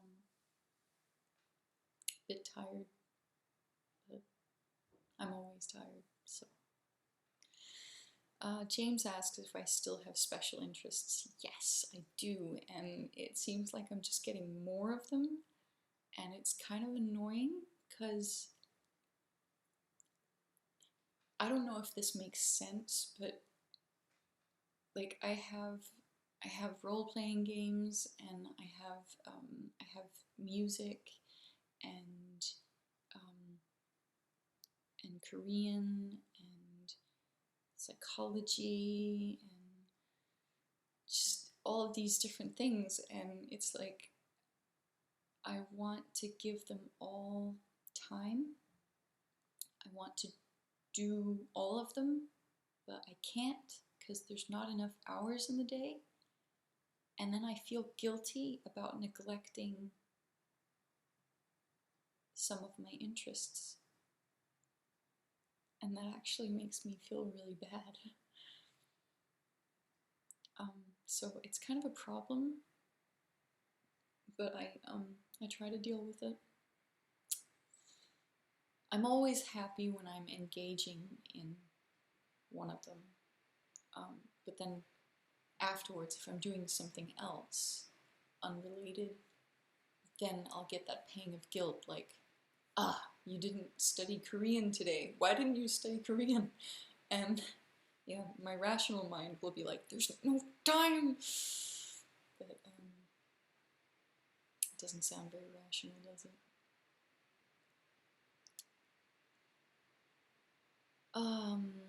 Bethro.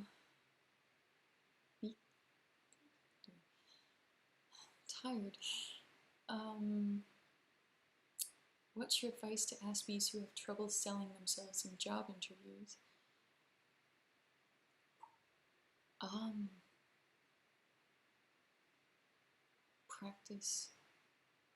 Practice in a role-playing setting with someone that you feel you can trust.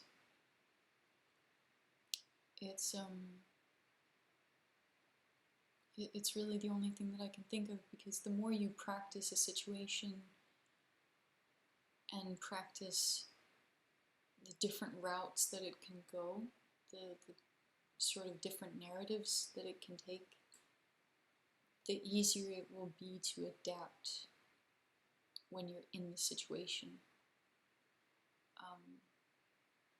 So yeah, that's...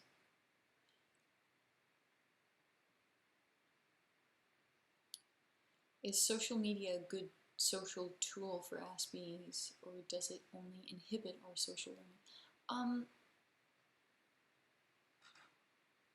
It's a good starting point, and when it comes to understanding that certain things can cause misunderstandings, I do think it can be a good social tool, a good social learning tool.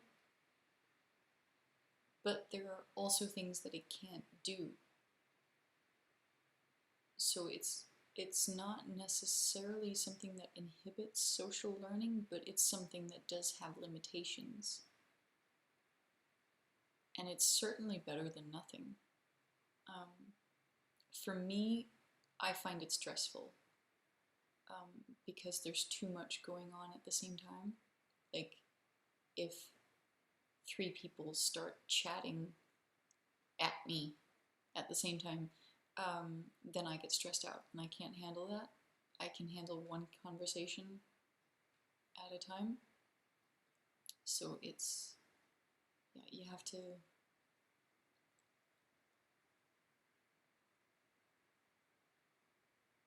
to know your own boundaries, I guess.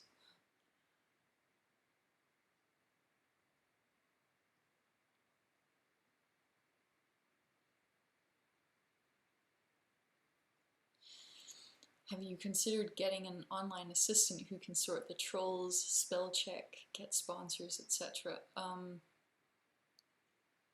No, I really haven't. So far, I keep it to the point where I only read the comments on a new video, and then I do get emails when people comment on old videos as well, but I tend to, for the most part, ignore those, because otherwise it will be a full-time job. And, you know, trolls are there. And unless they're telling somebody to go kill themselves, or they're using seriously harsh language or profanity, you know, I don't see a reason to deal with it. Just leave them be. Don't feed them. I don't care. The only thing I care about is that if they're being mean towards subscribers, then I block them. But if they're just being mean at me, you know, I don't care. So I just ignore those. But until it turns into like a job that I could hire someone to do when I have the money to do that, I think I'll just leave it be. I don't know.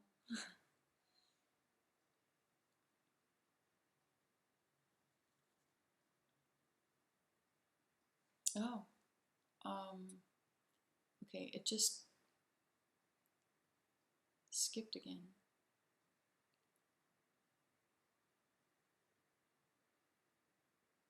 But,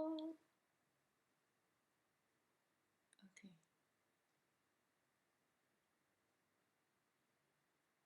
I am trying to record this video. Someone is asking if I can put this up as a full video. I am recording it, and if it saves properly and everything, then I will upload it. I won't edit it, because going through 3-4 hours of a recording to edit out weird pauses is just too much for me. I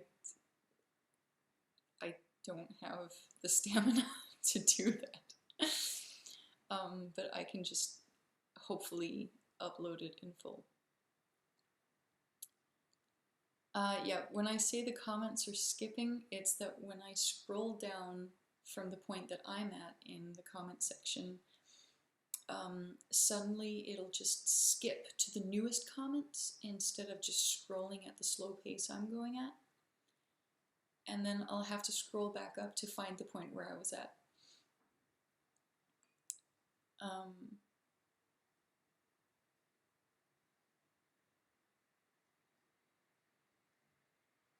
Okay, do I live on my own or with people?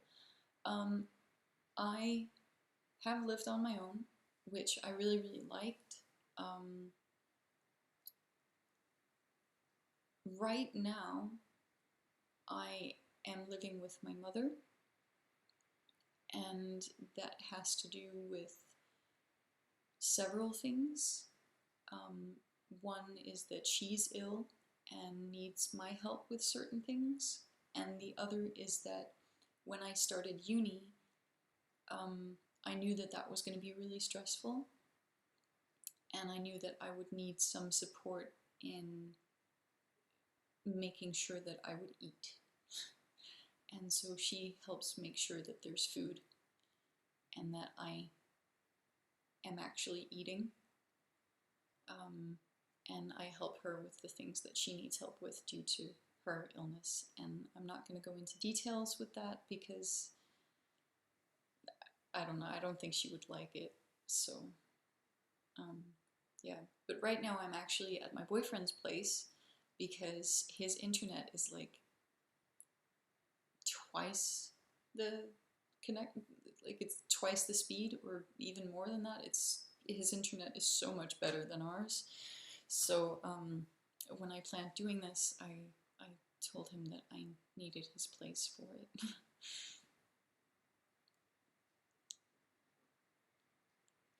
How did I feel when I was diagnosed with Asperger's? Did I feel relieved? Yeah, I felt okay. I had always defined myself as weird. That was, it's my first memory really is that I realized I'm weird. I don't belong with the other kids. And so I had always just called myself weird. It wasn't a negative thing. It wasn't a positive thing. It was just, I'm weird. And so when I was diagnosed, I just felt like, okay, now it's not called weird, now it's called Asperger's syndrome. And yeah.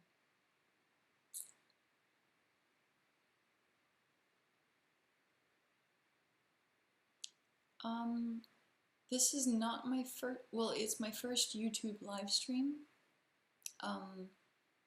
Way back, I did do another live broadcast thing, but that was through a different website. And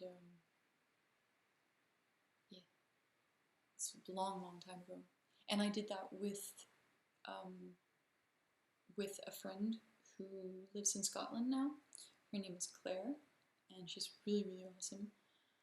One of my best friends. And Michael, my boyfriend, stopped by as well during that. But it's my first solo one. Okay, could you tell us about the poster behind me tonight? Okay, I'll see if I can. I have to wait to see if it. Yeah. There's a lamp in front of it. I'm sorry. It's really just a poster that my boyfriend brought back from China, I think. China or Thailand?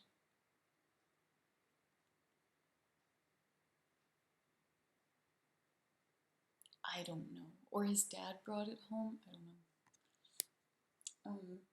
Yeah, it's a tiger on a mountain overlooking a waterfall. It's really pretty. I like it.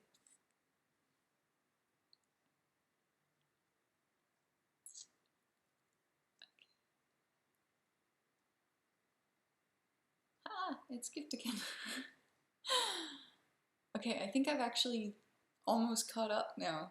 That's interesting. Okay.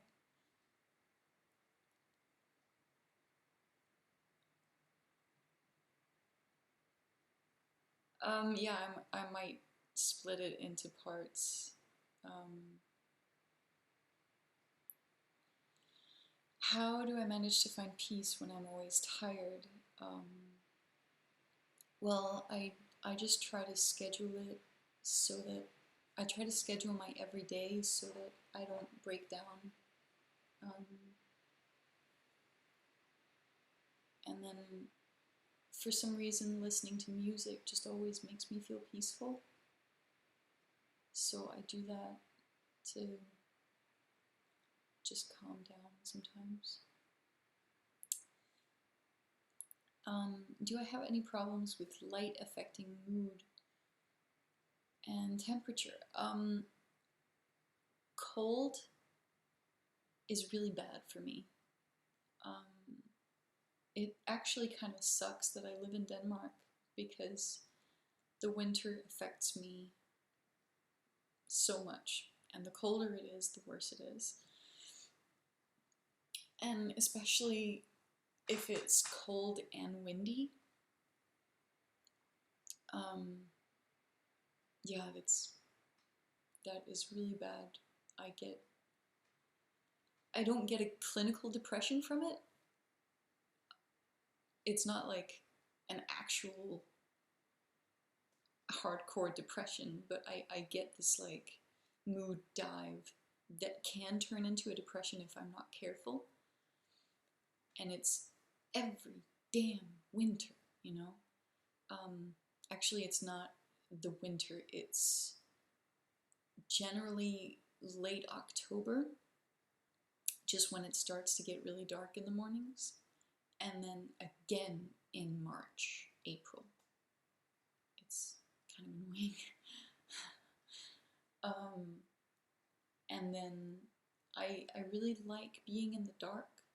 I prefer darkness, and sunlight kind of hurts my eyes. But I know that if I don't get sunlight regularly, then I will become depressed. Light doesn't affect my body temperature. I just saw the little addendum there. Oh no, that's from a different. Oh. Okay. Moving on. Do you process social situations at a very conscious level, overthinking everything? I used to do this, but I stopped sometime in my early teens, and I don't actually recall how I stopped. I do overanalyze afterwards, but not in the situation. I still will sit around thinking about what did it mean when this person said that or did that, and was my response okay, and all these things, yeah. If it gets too bad, I distract myself, really. So, yeah, just distracting myself.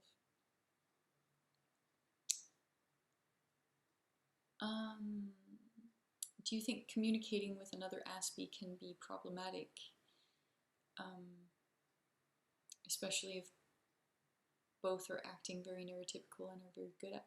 No, I actually haven't encountered that. I find that communicating with Aspies can be difficult if they're not aware that they're Aspies, or if they're not, if they haven't learned to be flexible in their style of communication. If I'm talking to an Aspie who has a very different profile, it can be very difficult because I'm used to adjusting all the time.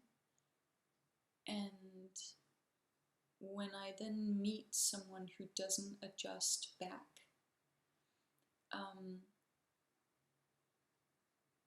I don't know, it quickly becomes either awkward or misunderstandings occur because I don't always know what I'm adjusting to before I know the Aspie better. You know, there are some Aspies that you meet them and it's like a soul connection. I don't even believe in souls, but it's this weird, almost magic thing that happens where you just get it. And I love it when that happens, and fortunately it's a lot, it happens a lot more than the other thing happens. So, yeah, but I have met Aspies that I have a lot of difficulty communicating with because they were so different in their profile from me. And what I found was that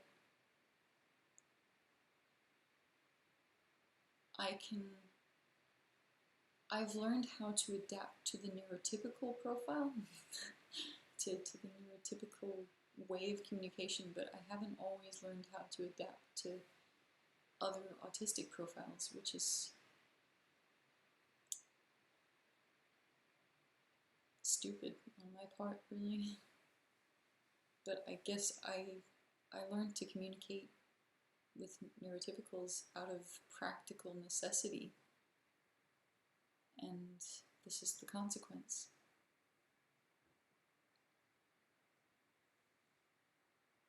Yeah, about the music, someone says that it's relaxing to listen to like thrash metal, heavy metal. One of my favorite things is to listen to things like Muse and The Pretty Reckless, stuff like that. I mean, it's rock music, it's not really hard rock. It's, I don't know, I guess to some people it is. Yeah, I like those.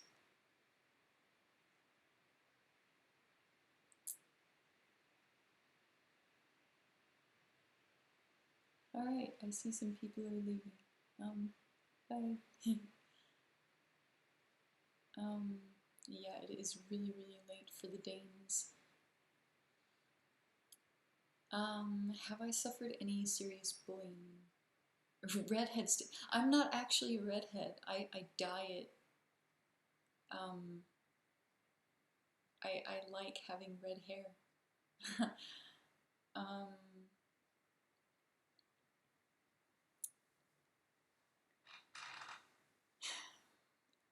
I was bullied for being too skinny, and just for being weird, I guess. I was never attacked. The bullying wasn't physical, it was it was social exclusion made very, very obvious. And it was words, just anything they could think of. And back when I was really young,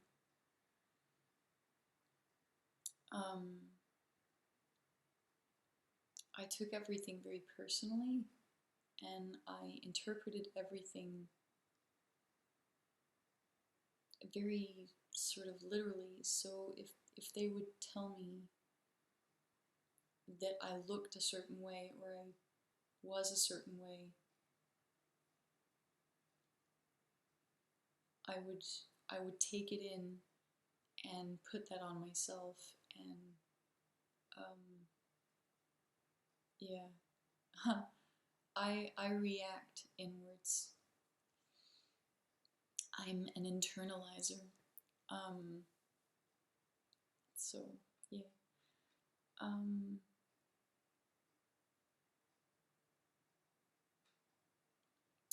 I was bullied from first grade through third grade, and I think almost the worst part of it was the teachers, when they would point out something I did in front of the class and laugh at me, and I felt humiliated. That was probably the worst part. And within a couple of months of starting first grade, I was suicidal. And so that really sucked. So depending on how you define serious bullying, either yes or no. I mean, if serious bullying has to be physical, then no, I've never been bullied. But if we're having a conversation where social bullying, emotional, psychological bullying is included, then yes, I have been very severely bullied, and it has left me with psychological scars to this day, and I fight it, and I try to work around it, but it's not awesome. It was both boys and girls, actually. It was they were following a girl. It was a girl that was the sort of main instigator, as well as the teachers, who were also women. But the boys were in on it, and they never did hit me. I mean, they would steal my lunchbox, or they would flush my shoes in the toilet, or things like that. But no one ever hit me, and the boys would say things to me that were hurtful just as often as the girls would. So, yeah.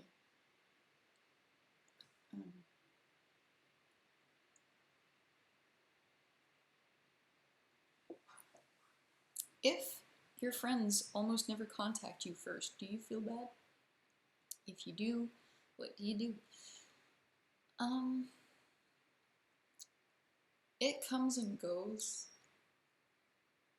Sometimes I can feel really, really bad about it, and I can almost feel like no one loves me.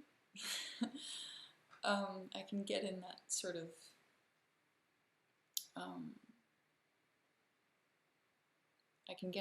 of mind frame, and I do tend to get stuck there. But most of the time, it doesn't bother me. When it does, I usually will rationalize it. I will sort of, pick it up and twist it and turn it and look at it, and just say, okay, this person almost never calls. Why do they almost never call me? Could it be that they're busy? could it be that, like me, sometimes life is overwhelming and they just don't seem to find the time? They probably think of me often just as I think of them, but they forget to call, just like sometimes I forget to call. You know, things like that. Just, yeah, going through stuff like that. How big of a deal do you think it is to find out you're autistic, late diagnosed, or just to be autistic in general? I don't know. It depends how you deal with it. I mean, to me, I was 16, which is obviously not very late, but still later than a lot of people. And for me, it was just a relief, kind of. And I mean, I was also sad to know that other people had gone through the sorts of things I'd gone through and were feeling the things I was feeling, because I wasn't feeling very well. But it was also a relief to not be alone, and that it wasn't just me that was weird. So to me, it wasn't that bad. It wasn't that big a deal even. It was just, okay, move on. But, you know, to others it can be a big deal. I mean, it can be, probably shift your life around quite a lot. I do hear quite a lot of stories from people that are very surprised to learn about autism at age, 40 something, 50 something, 60 something, and just realize, wow, this is, if I had known about this when I was 20. So yeah.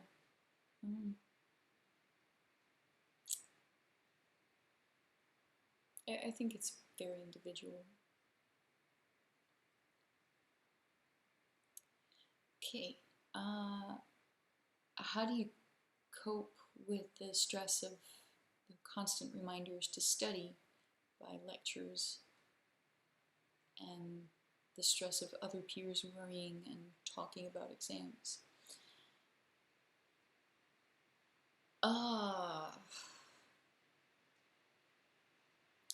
Well, I have a counter to that. I have a mentor who's also a student, and she keeps reminding me,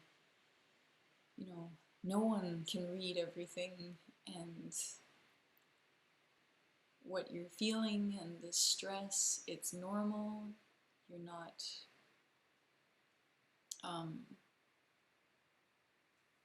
you're not odd for feeling this way. Yeah, and that sort of helps to counteract the, oh my god, I haven't done everything. Panic. Oh gosh, suddenly lots of questions. Okay. Looking through. Okay, no, we're good. What's your take on movies around autism, like The Story of Luke or Mozart and the Whale? I actually haven't seen either of those. Generally, I find that I actually prefer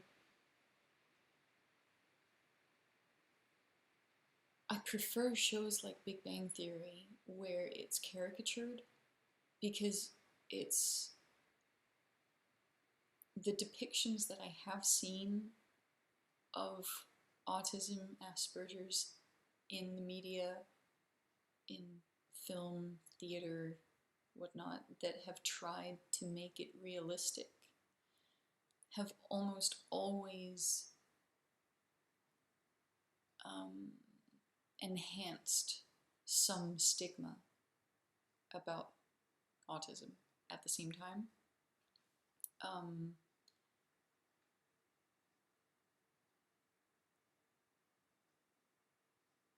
So I kind of like the caricature more, because that way at least the neurotypical people that are watching will recognize that it's a caricature. And when they see these realistic depictions that are promoting any type of stigma about autism, they might think this is how it is. And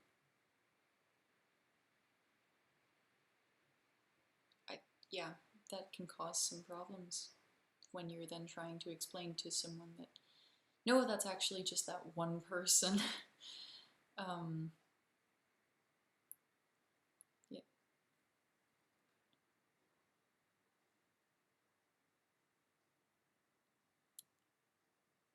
Yeah, the white noise is probably just my microphone being up too high. People have been asking me to turn up the volume, so yeah, I've done that. Occasionally, my laptop, the fan will go up a little bit higher, and that might create more of a white noise. Sorry.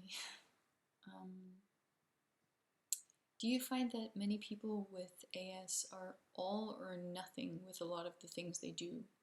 And are you like this also? Yeah, there is a tendency to be either or, you know. Things are a bit black and white in extremes. That's kind of a thing for us.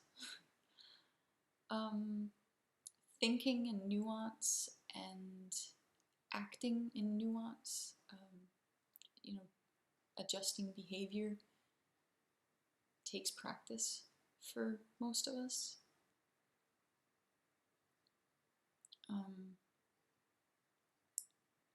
I don't think it's always necessary to adjust it.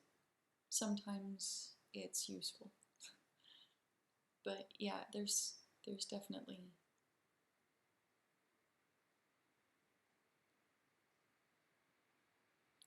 a lot of either or. Are you enjoying the live stream, or do you like making videos better? I don't know. I mean, this is cool. This is cool. I think making videos, I feel like I can edit out any mistakes that I make, and that makes me feel safe. But at the same time, editing videos is so time consuming, and even when I don't edit, then I have to re-record until I'm happy with the product. And sometimes it's just one recording, but sometimes it's 15. And so that does stress me out. And this kind of feels like it's not,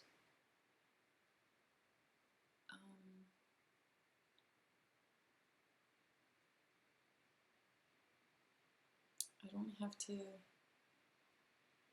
to think about any of that here, because we're just talking, you know. I don't know, this feels more relaxing, but at the same time, thinking that I'm going to probably upload this whole thing afterwards, as it is, that's stressful as well. So, oh, more sweet comments. Thank you. Thank you. Again, this is, you know, I just wanna help people, you know. I just want other people to be happy. And if I can help do that, then yay.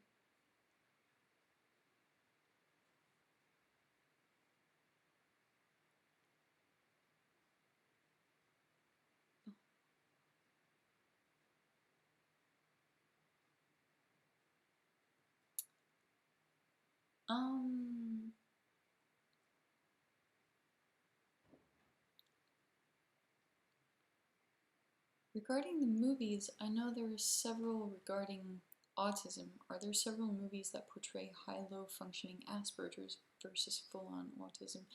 I don't actually know.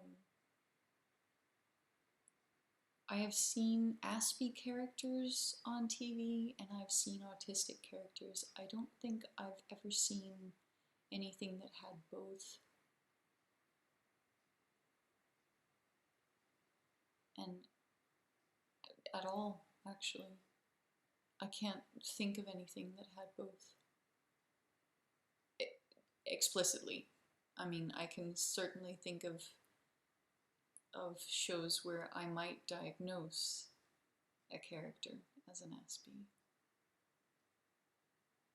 But that's a lot of theorizing and stuff. Very, very long discussions with some of my Aspie friends who are also psychologists or studying psychology.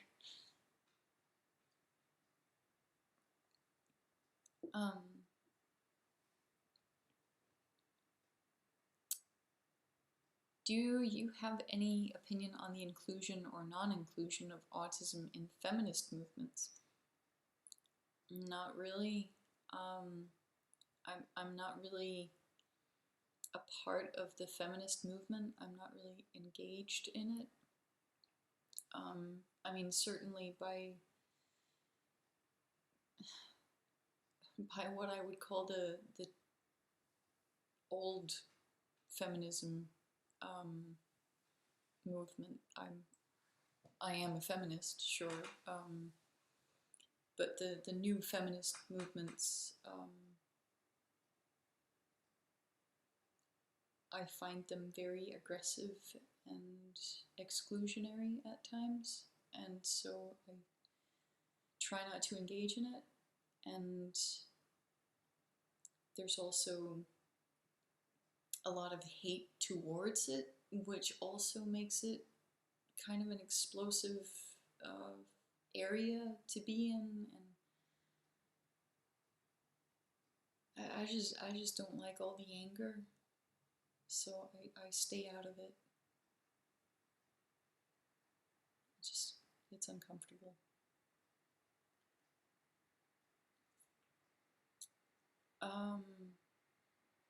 Okay, so what's my favorite character from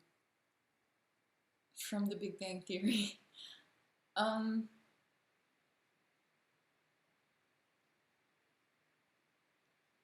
That is a really good question. I don't know. I like the writing. I like the writers.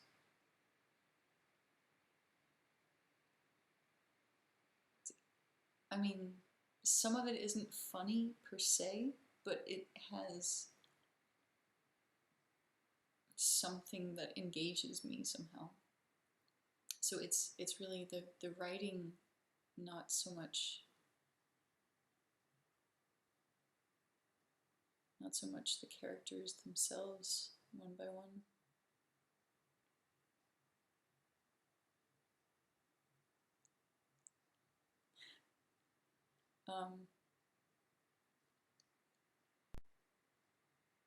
There are so many sweet comments. Thank you, guys.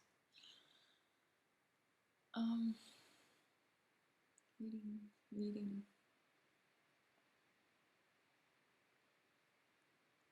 Can it be difficult to figure out just how affected you are, where exactly on the spectrum you fall?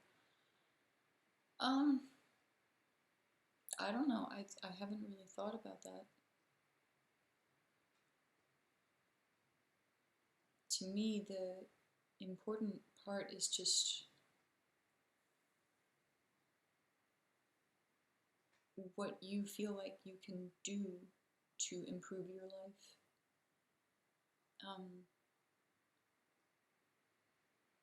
I mean, you're never really going to be able to define where on the spectrum you fall, because every single trait is a spectrum.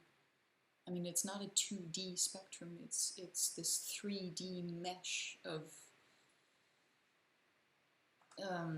yeah. So, I would never really be able to define where anyone falls on the spectrum. And so, I don't know, I guess I left that discussion a long time ago because it didn't seem to have a question.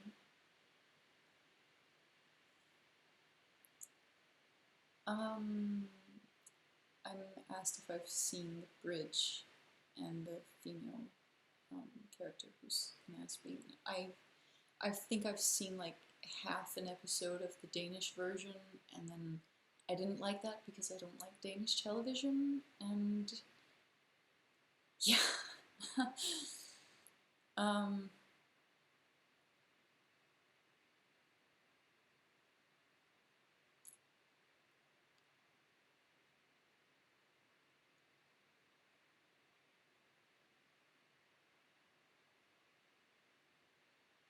Okay. What things do I enjoy?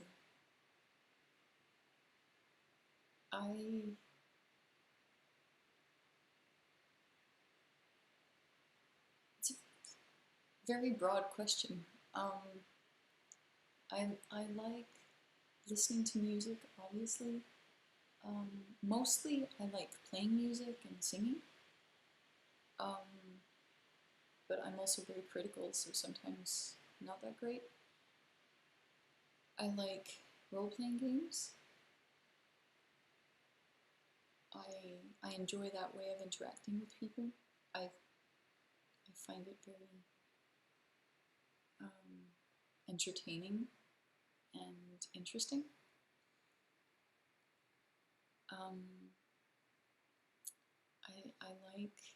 I like watching television, actually. I like certain computer games. Civilization 5 right now is a thing. I'm still playing The Sims 2. For some reason, I didn't like the third one, and the fourth one is not really... They're missing some things from the second one. So, yeah. I quit playing World of Warcraft a year ago when I started uni, and I really miss that. I like playing that.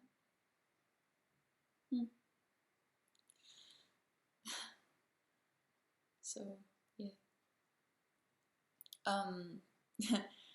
William is asking what Danish TV is like, and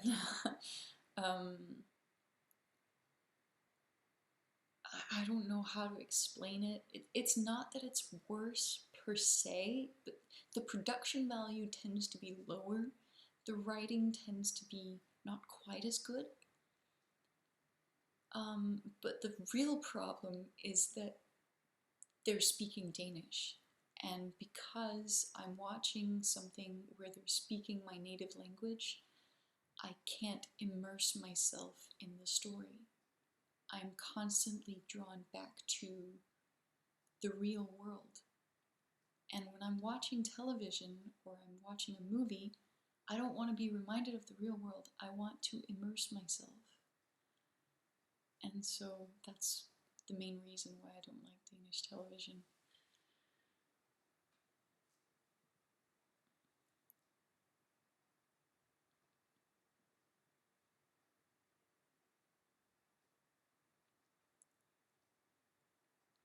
Okay, there's been a lot of questions about reactions to negative behavior directed towards someone with ASD. How about the reverse, as in difficulty with positive attention? Well, you can definitely have difficulty with positive attention. For example, all of these really nice compliments that I don't know how to deal with. I'm flattered and thank you, but I don't know how I'm supposed to react. And I'm stuck in like trying to interpret the culture of what is correct and what is okay. And I mean, I just want to say thank you, but then I don't know if I'm allowed to say thank you, because is that acknowledging that I am in fact awesome or cute or brave or whatever people are telling me? Um, and in Denmark, you're not allowed to really acknowledge that you're good at anything. That's a negative character trait. It seemed like pride, so that's kind of stuck with me. And then I'm interacting with people from a bunch of different cultures, or just from one different culture. Doesn't really matter, but it's not that culture, and then I don't know how I'm supposed to. I'm ranting now.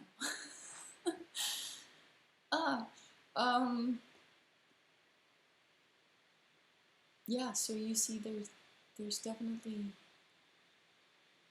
a possibility that one can have difficulty with positive attention. And I guess it just doesn't suck quite as much as negative attention does. Did you write every day when writing on your book? I'm writing on a screenplay and got positive feedback, but have problems hitting the dates for rewrites.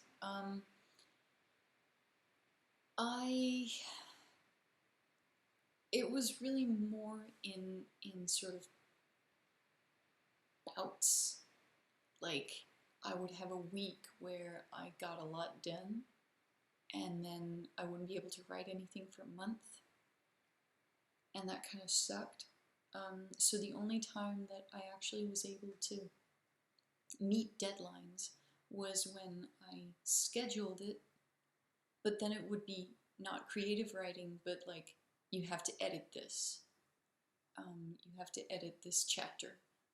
You have to read this through for typos, that sort of thing. I had a much easier time doing that. By the way, I have, they're in the other room.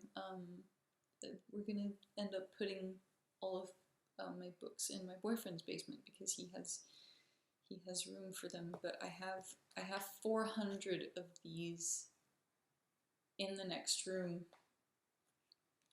and it's so weird. I'm an author now. Cannot wrap my mind around it. But yeah, I'm gonna bring them around when I'm doing lectures and stuff. It's gonna be interesting. Giving a few away as well.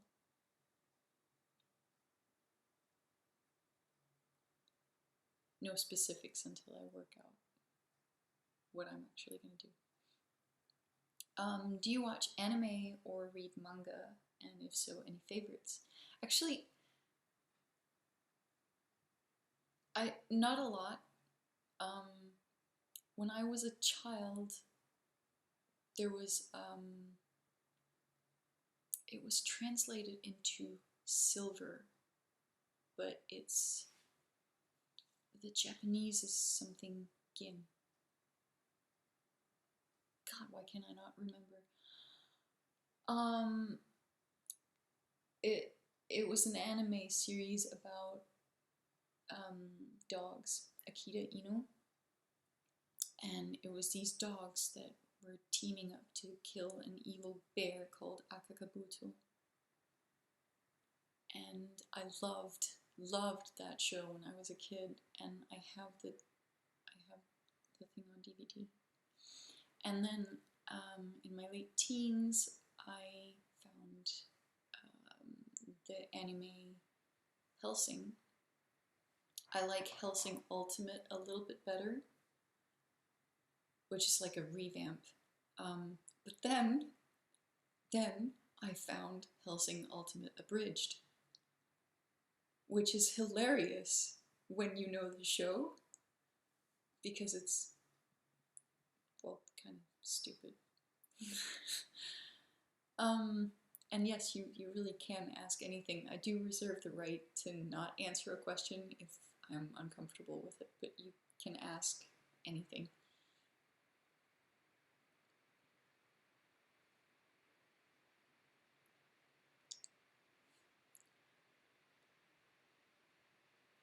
Mark Rose says that he's listened to my song Dear Wonderful a whole bunch of times and really likes it.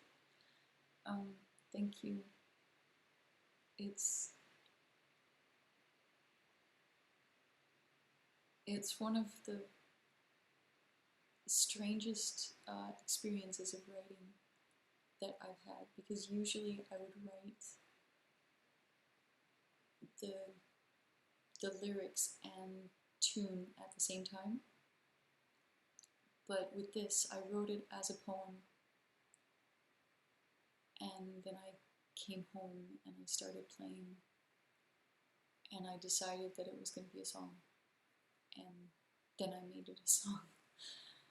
And yeah, so I'm really glad you like it. Thank you. Yes, I do get uncomfortable with compliments, and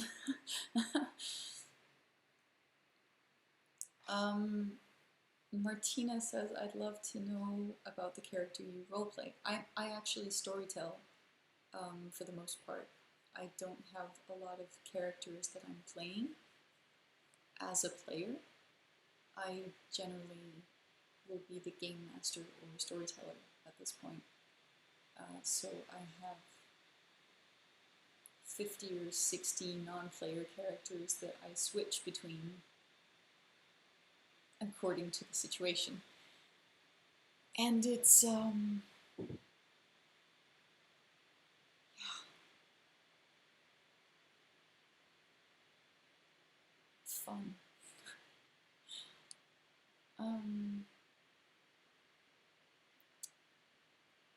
Henry, I'm sorry if I skipped your question. I'm not sure that I actually see everything because it skips and then I have to scroll back and stuff. So if I skipped your question, then please ask it again.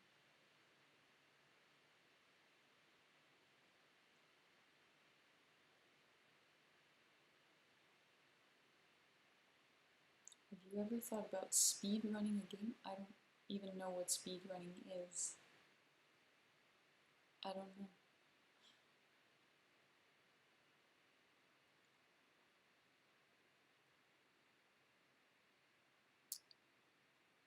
Does the autumn and winter periods affect my energy level, and how do I manage?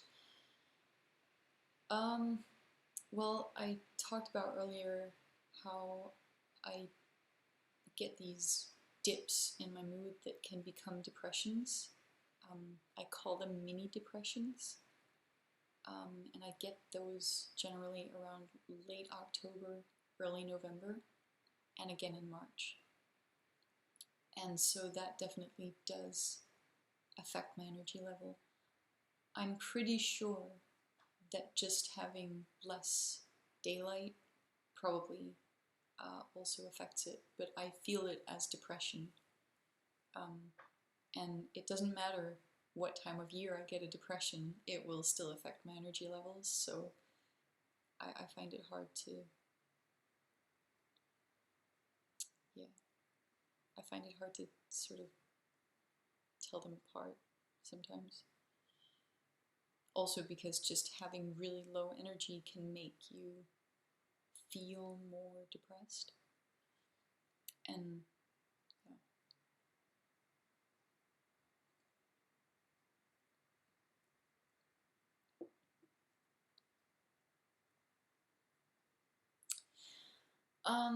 okay, Rory asks, what are your favorite books? Non-Asperger's related. My absolute favorite book is a short history of nearly everything, Bill Bryson. It changed the way I think about life. And that sounds weird because it's a book about what we know about the world, sort of. I found it very humorously written, and very informative, but the perspective is what really caught me. And yeah, so I really recommend that. I also really like the Harry Potter books, because I kind of, well, I didn't grow up with them per se. I became an adult with them. The first movie came out when I was in my mid-teens, so yeah. But from that point on, I sort of, and then I started reading in English, and I really, really prefer them in English. I tend to only read in English. So much gets lost in the translation to Danish, so.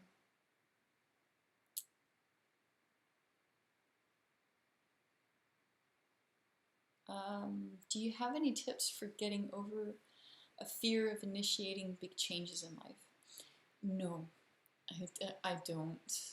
I have that same thing, and I generally only make the changes that I'm almost forced to make, even if I actually want to make them. I find it really, really difficult and awful.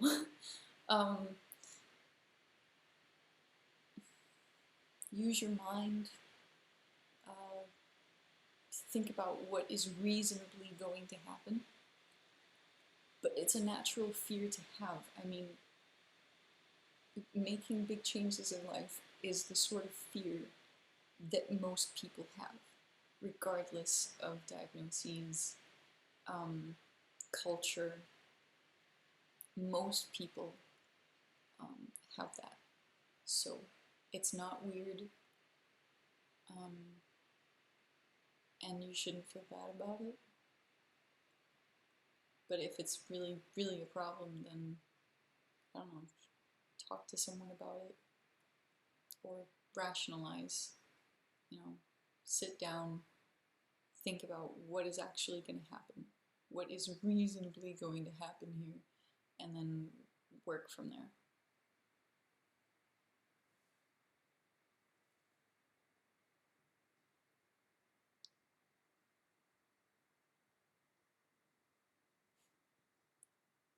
Okay. Henry says, author my ass. Technically, I am an author now. It does feel weird.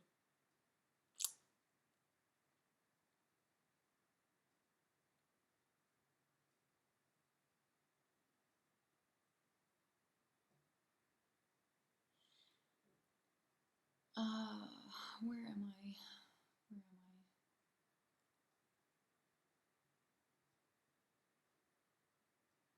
Bum, bum, bum. How did you meet Claire Watson?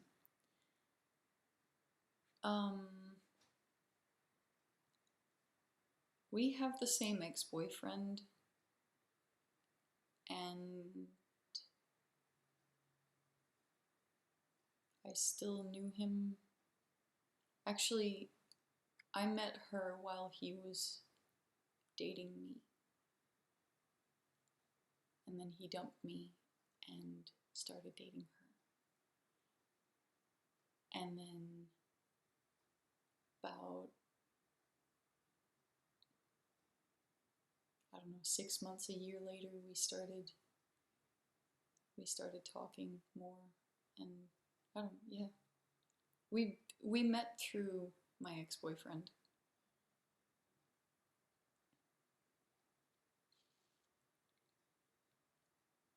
Do you ever find yourself lost for inspiration or get stuck trying to think of things to do? Yeah. Mostly I just get bored. I'm terribly inclined to feeling bored. I'm also terribly inclined to procrastinating, which is bad. So I try to work around it.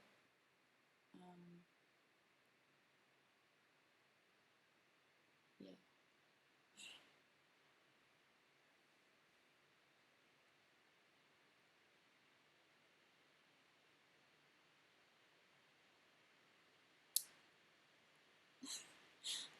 It's skipping again. You know, I was just keeping up with it, and then it's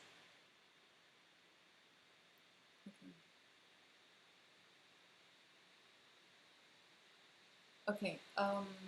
Is more lost changing Danish into English or English into Danish? I feel that, you know, of course there are going to be words and phrases that are difficult or impossible even to translate from Danish into English. But the real problem comes trying to translate English into Danish.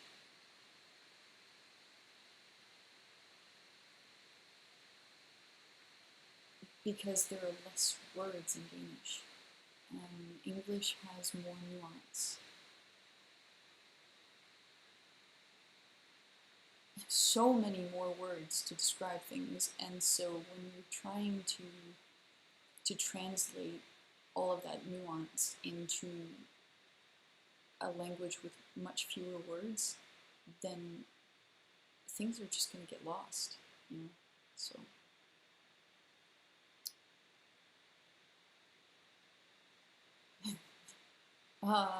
very classy about Claire Watson. Well, it's the truth, you know, and it's such a long time ago, and we're all friends. I mean, I still hang out with my ex-boyfriend. She lives in a different country now, so obviously kind of difficult for her. But we all still talk, and everybody's friendly. There's no hard feelings. It's just, it's exactly what happened. But yeah, he's a good guy, and she's really awesome. So, but yeah, everyone is still friendly, and he's a part of the role-playing social group that I'm in, so I see him from time to time and meet at parties and talk, and yeah. So classy, sure. You know,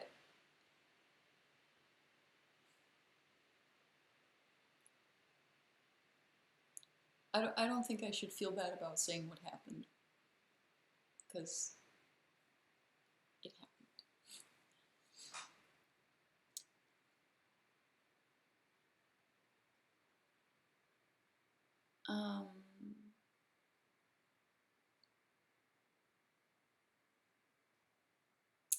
Do you have any trivia about All I Have? That's my other favorite song of yours.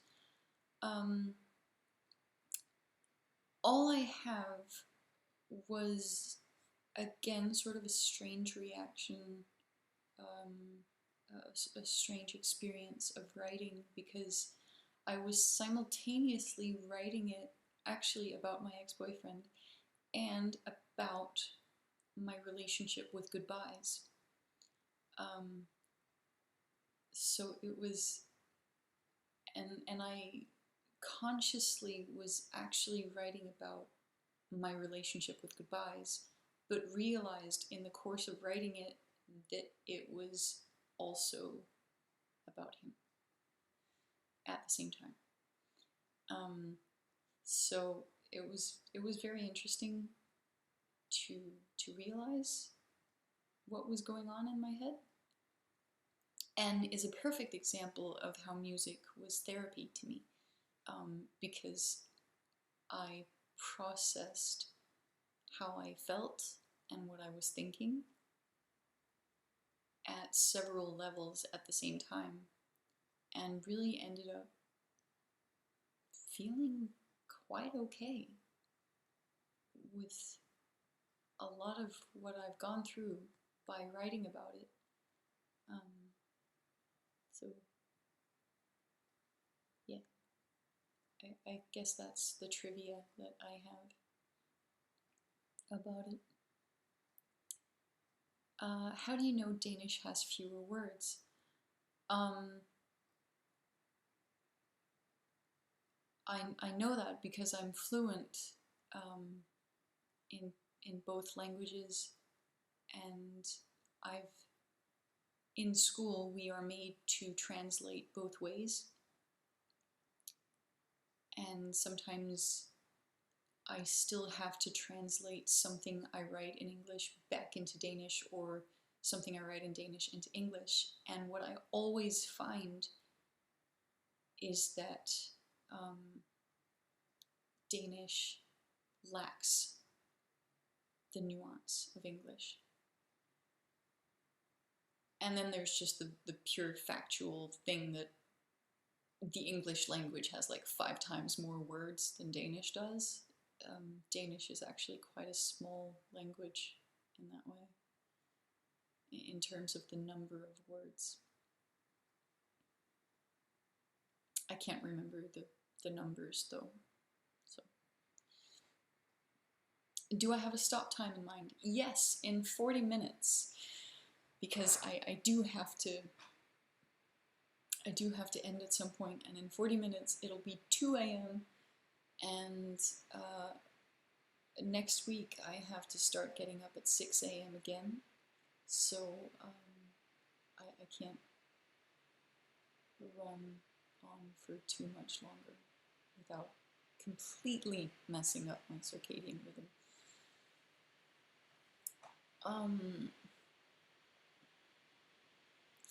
Are you still experiencing problems with your feet, and do you miss dancing? Yes, my problems with my feet are chronic. They will never, ever, ever go away, according to orthopedic surgeons and whatnot.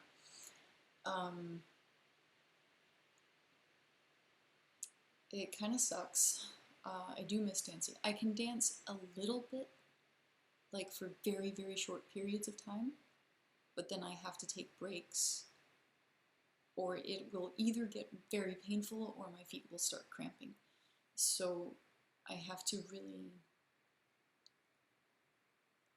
be aware of it, and like, if I decide I'm gonna dance now, then I have to almost set a timer that tells me to stop, because otherwise I'll keep going and I'll push my feet over the edge until they start cramping or hurting really, really badly, or both. And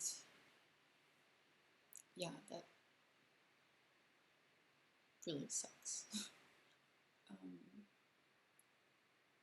I do miss dancing a lot. It was one of my favorite escapes. And in some way, I feel like through stupidity of not knowing that I was pushing my feet over the edge, I robbed myself of one of the things I love in life. So I feel sad about that quite often.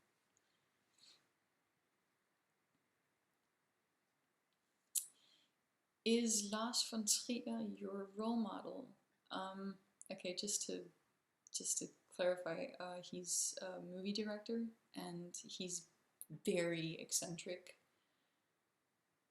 No, he's not my role model. I'm not a particular fan.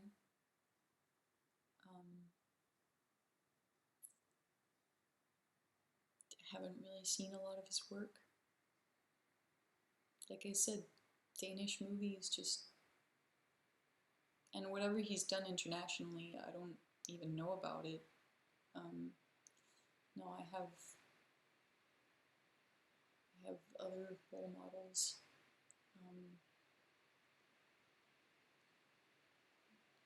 With regards to different things. Yeah. If I ever see you in Copenhagen, would it be rude to say hi? No, of course not. I can be, when I'm in public, I can be a little anxious, and I can be stressed out. So if you do say hi to me in public, then yeah, just please understand if it takes me a second to adjust to the situation. And obviously, if I'm in a hurry, then I'll still try to just talk to you for a second and say hi and all that. But if I am on my way to class, for example, then please understand that. But otherwise, just, of course, say hi. Do you like to rock back and forth as a stim? Sometimes, depending on my mood, yes. I generally do other things, but sometimes, yeah, that's a go-to. When nothing else works or I'm just in the mood, I'll do it. It's a comforting feeling. It's nice. But I did it more as a child.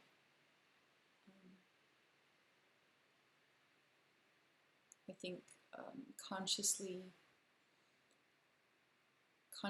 trying to alter my stims into something less obvious so that people wouldn't come over to try to help me or make me feel better.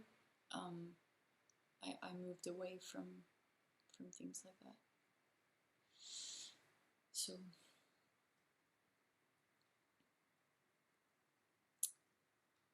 Christina says, I'm a female on the spectrum having difficulty with understanding body language of flirting. Any good resources out there? There are some books. Gosh, my memory is not super awesome right now.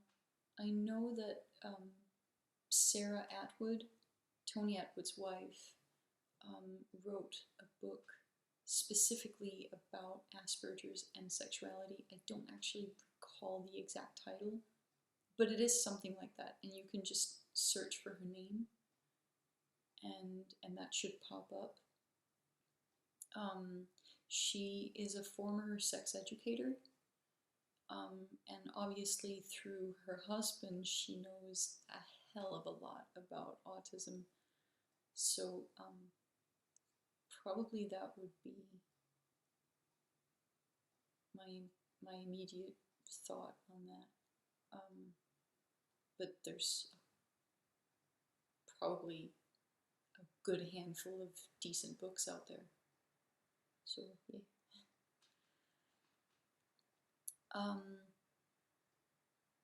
I dropped in late. Are you going to upload the entire Q&A to your channel? Yes, if it has recorded correctly, I will. I won't edit it. I might break it up into bits, but yeah. Have you tried something like compression socks? I have tried so many things. I'm assuming that we're back to the issues I have with my feet. I've tried so many things, and the issue is that almost anything that usually will help will make one of my two issues worse. So even if it helps on one thing, it'll make the other worse. And so yeah. And I've tried some compression socks. I don't know if there are lots of different things, but what I found was that they would make my feet cramp more often. And when they do, my big toe will dislocate and like go under the other toes, and it's really uncomfortable and kind of hard to make it go back and stay. So anything that makes my feet cramp, I don't do.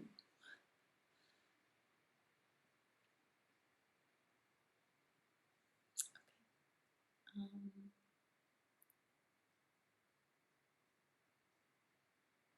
Audio seems a tad low. Yeah, it's almost all the way up, and people are complaining about white noise in the background, so I'm sorry.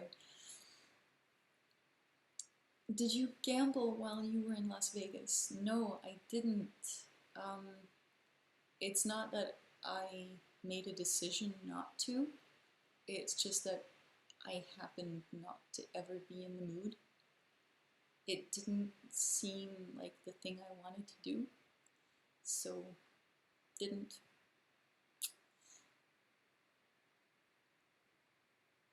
Might I interest you in a new custom audio system? Well, yeah, sure.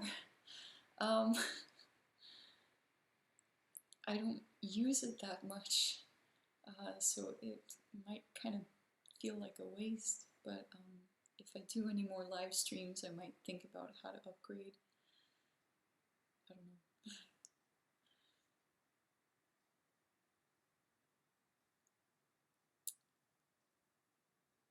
Any tips for dealing with the negativity a lot of society has around autism?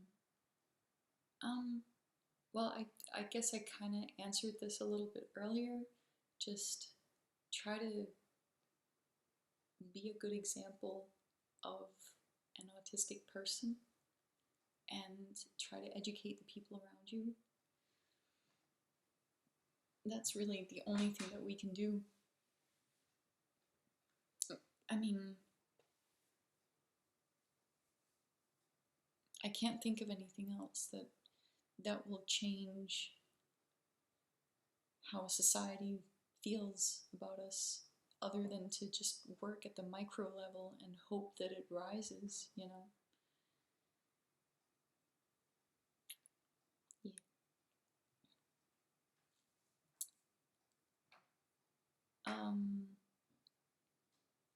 Just want to use the chance to tell you that I like your videos and stuff. Thanks for the great work. Thank you so much.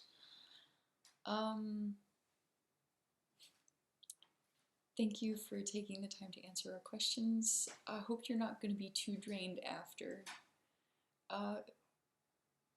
Good night to you too, Sandra. And I am going to be super drained, but I'm going to go almost straight to bed, so that'll help a little bit. Tomorrow will probably be a slow day. Do you think the cultural differences between the USA and Denmark affects the ease or difficulty of living with ASD? I think definitely, definitely as in some areas of the US. Denmark is very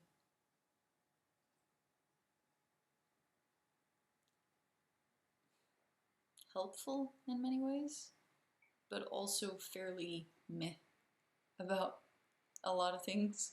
So you're helped out or left to yourself, which is nice.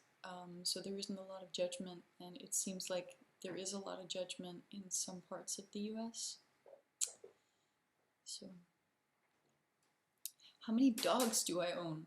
I have one, and the one that I have, we used to have the mother. She now lives with my mother's ex-boyfriend. My boyfriend just walked in and out. So she doesn't live with us anymore, but obviously we still see her quite a lot. And we also have pretty good connection with the people that have our dog's brother. So we see them a lot.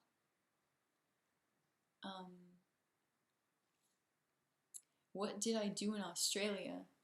Well, I was at Tony Atwood's clinic and observing his clinical work as well as his colleague, Winnie Lau. So I was really just in the clinic and seeing how they work and the sorts of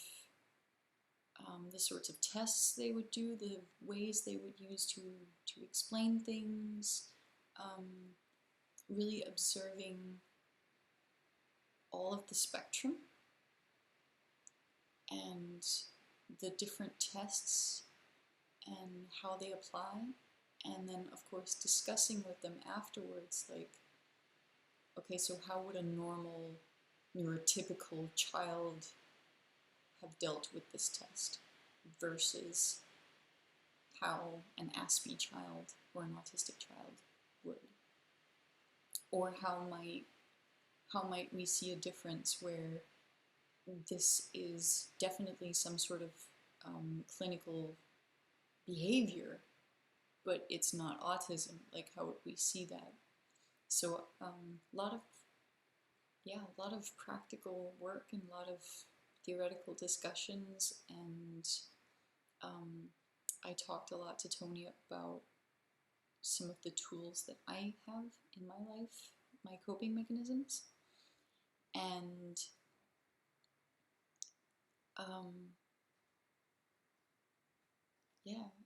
did a few presentations as well, social groups.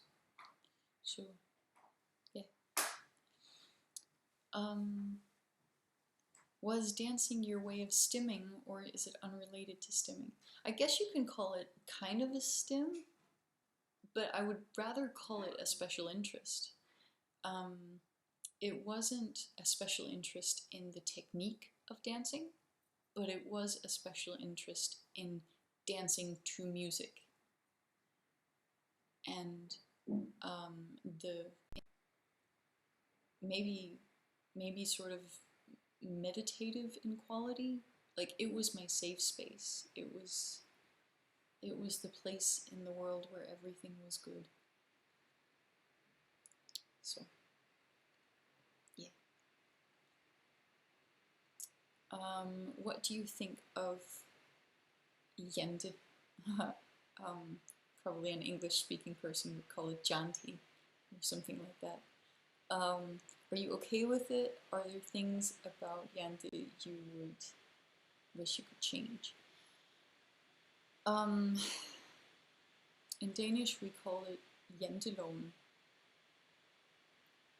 and it's basically this series of statements about don't think you're better than anyone else, don't think you can do things better than someone else, don't think you're worth more than anyone else. And in general, I understand where it comes from. It's like, it's basically telling people don't be prideful. And I understand that part of it, but what it has become is a sort of, you're not allowed to recognize good qualities in yourself. And some people take it very far, and some people ignore it, basically.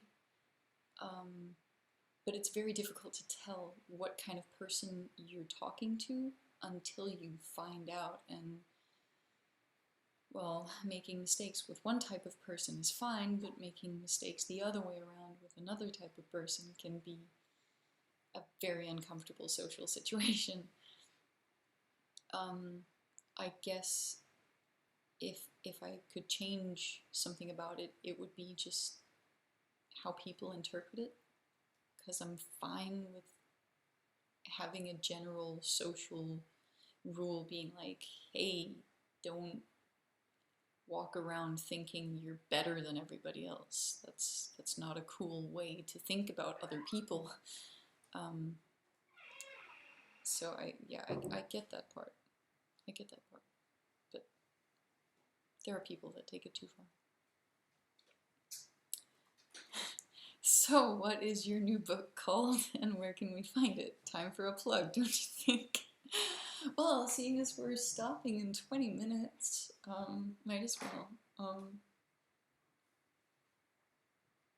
Yeah, do it now. Whatever. I was thinking I would wait, but we'll do it now. This is it. It is called What Your Child with Asperger's Wants You to Know and How You Can Help Them. And you can find it on Amazon stores and on e-stores. Well, one e-store, I have them linked on my website. And yeah, it's basically just a book that I wrote for parents, trying to give the Aspie perspective on what a lot of everyday situations are like and how we think about things. And it is divided into one section called Briefly About, where I just go through a lot of background knowledge, talking about like what is sensory sensitivities, what is comorbidity, what is, you know, the diagnostic criteria, all that stuff, and then I go on to the chapters which are related to types of events, so dinner time, travel, friends, that sort of thing. And it is definitely centered on children, talking about how children experience these things and the problems that you might run into as a child. Some of it is pretty generally applicable though, and yeah, I'm proud of it. And it is illustrated by an Aspie. She was actually here earlier but had to go to bed. She's Danish as well. And her artist name is Jandeluki, and I will link that as well. I have her on my website as well. And it was also copy edited by an Aspie. And they're both thanked in the book because they're so awesome. Yeah, so, yeah. And then, of course, I managed to get Tony Atwood to write the foreword for it, which I'm also really happy about. So, all in all, super happy. And, yeah, I hope you guys like it. I'm really bad at this.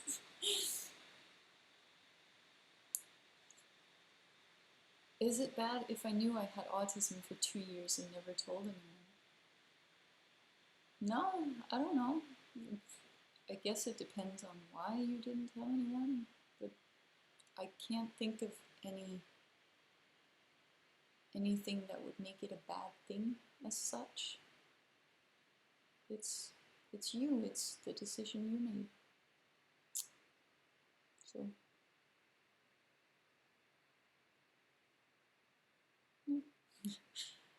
do you watch South Park? If yes, what did you think of the autism episodes? I don't watch South Park. I've seen an episode here or there, but haven't really followed it.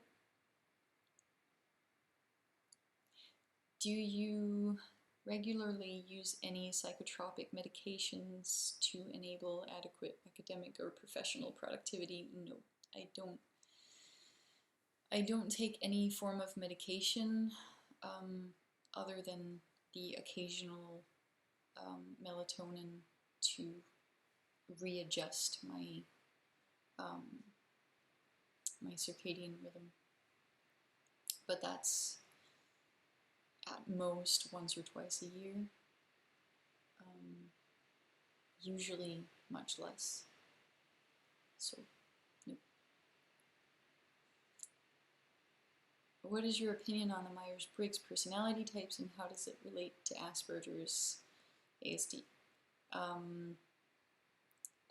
I've heard that they're really awesome. I've heard that they're not useful at all. So yeah, I don't really know much about them. I reckon I'll probably learn about them at some point, but haven't really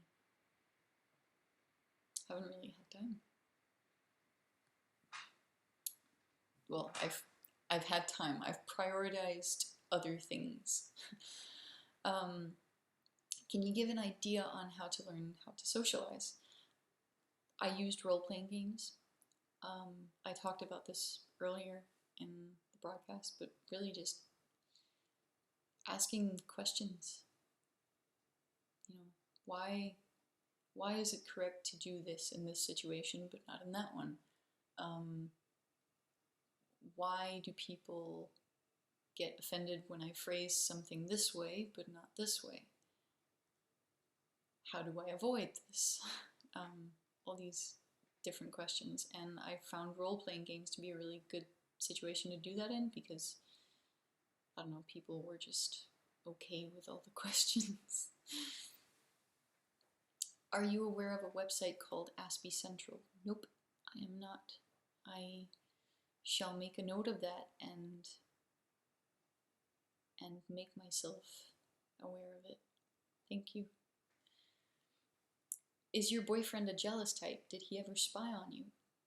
No, he is not. He is the most calm, chill person ever. I'm more jealous than he is. I'm really scared of losing him, because he's the best thing that ever happened to me, and I don't ever want him to leave.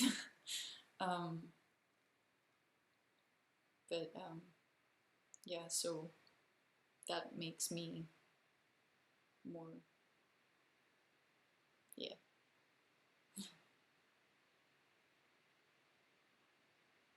But no, he's not jealous. If you ever need to raise money for another trip like that, let us know. Oh, thank you. I hope I won't have to do something like that again.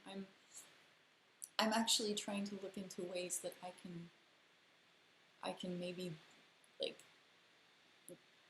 do something that can repay it somehow, like, not necessarily to the same people, but like pay it forward style.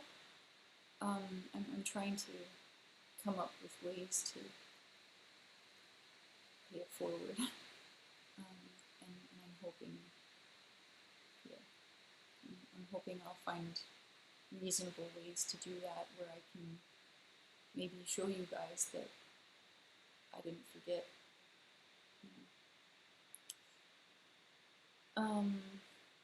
Have you ever had any unusual fears, such as something on a movie or TV show that disturbed you for no rational reason? I don't know, no rational reason.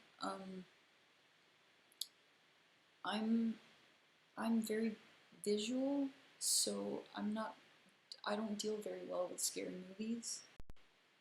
And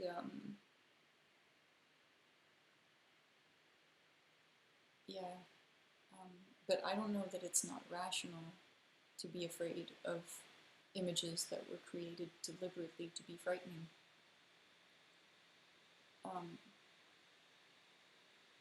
Well, obviously it's not rational, it's instinctual. But I don't know that it doesn't make sense, is what I mean. I can't think of anything that made absolutely no sense, but that might be just because it made sense to me. I don't know. Did you ever feel self-conscious about appearing autistic or just different in some way? Well, yeah, I mean, because I was bullied. So I didn't want to appear different because I was being socially excluded and called names and humiliated for it. And that does still stick with me sometimes. You know, if I feel humiliated, then yeah.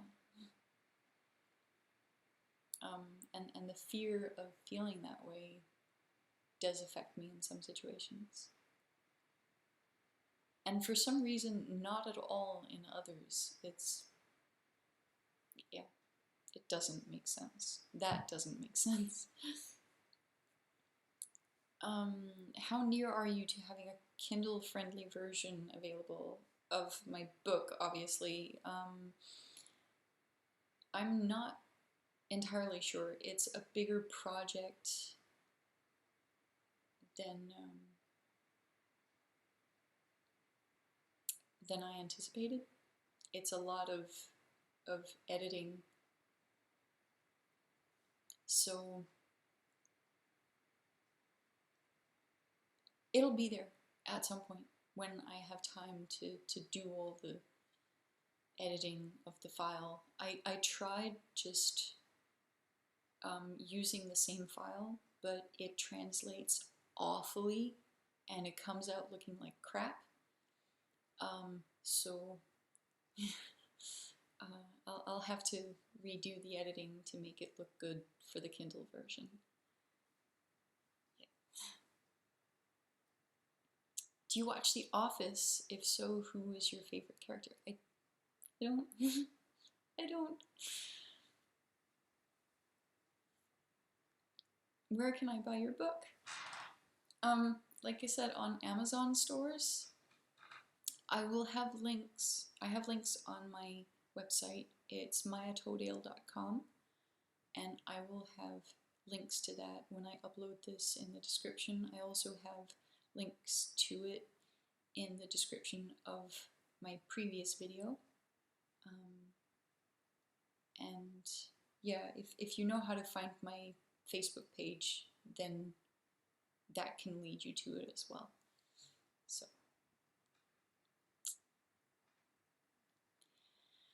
how do you think about being around children? Kids are fine. Kids are all right. I like talking to children because they're not fake. But then they get to the age where they get into those social games, and yeah, I'm still fine with the kids that don't do that, of course, but some of them do start doing that, and then I'm not entirely cool with it anymore.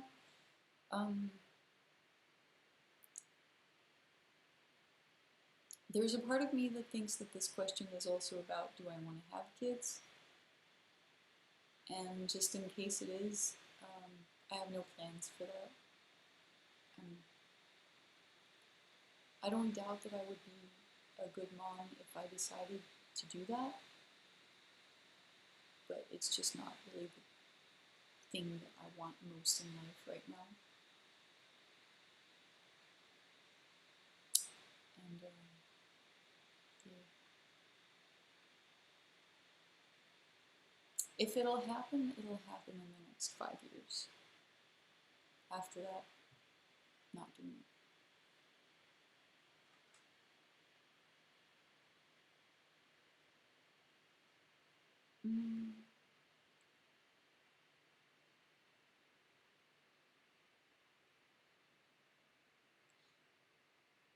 Reading.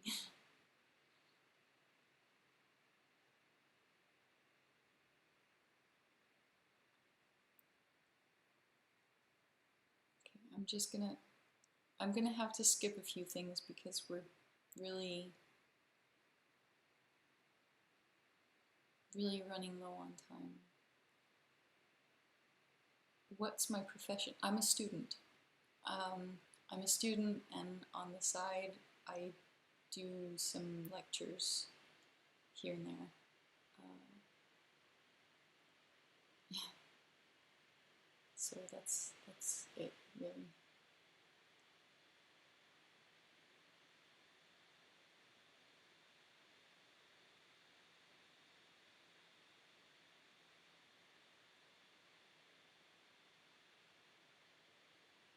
How easy or not is it to learn to act like an NT? Well, I've been actively learning for 13 years through role-playing games.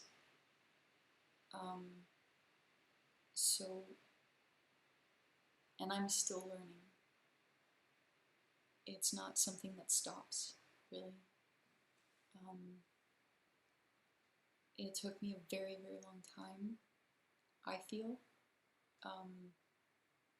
Probably, you know, if I get to be 80 and I look back, I'll think, oh, it was just a couple of years.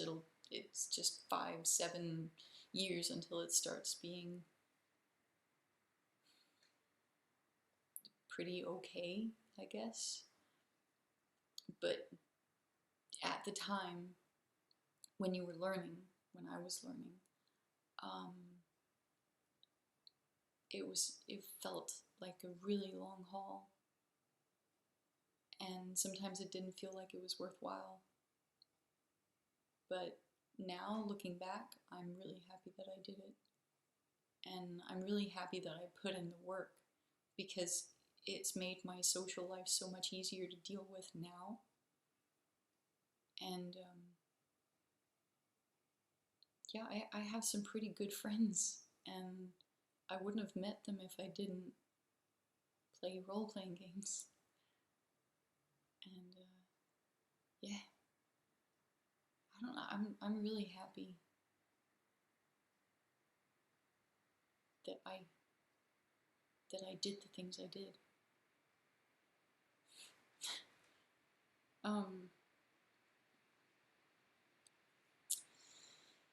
Okay, do you ever find yourself shaking your head and thinking that's just so neurotypical when watching so-called normal people? Yeah, I do. The social games really is.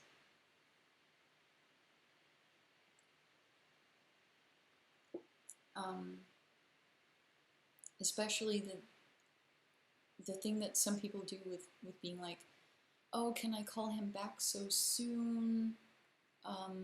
It'll make me seem like this and this, and what if, and I just feel like, if you were just open and honest and communicated how you actually feel, then you wouldn't have all these misunderstandings and you wouldn't have all this drama. Just why, So yeah, there's a lot of different things. Yeah. Using Temple Grandin's terminology, are you a visual thinker, a verbal thinker, a pattern thinker, etc.? I think I'm mostly a verbal thinker, but I think I would combine it. I mean, I don't feel comfortable just saying that I'm this one thing. I'm verbal and I'm visual. I think in words, but I react very strongly to visual sensory input. I remember it better, and mostly when it comes to learning, for example, I learn best from having visual and verbal input at the same time. If I can watch someone on a blackboard or whiteboard explaining, drawing it, making those connections while explaining it, that's the best thing for me.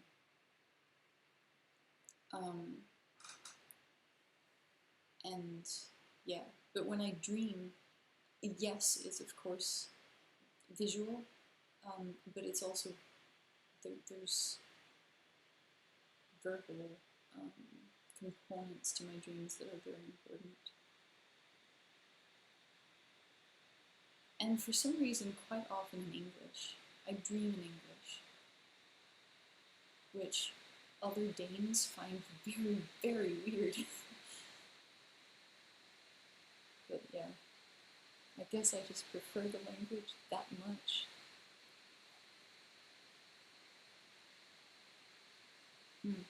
Okay. I think that's it. There's 1 more minute. So I guess I just want to say thank you for hanging out with me. And it's nearly 4 hours now that I've sat here and talked. So I think I'm gonna go to sleep now. I hope you've all had fun. Yes? Is it fun? I don't know. Okay, tired brain.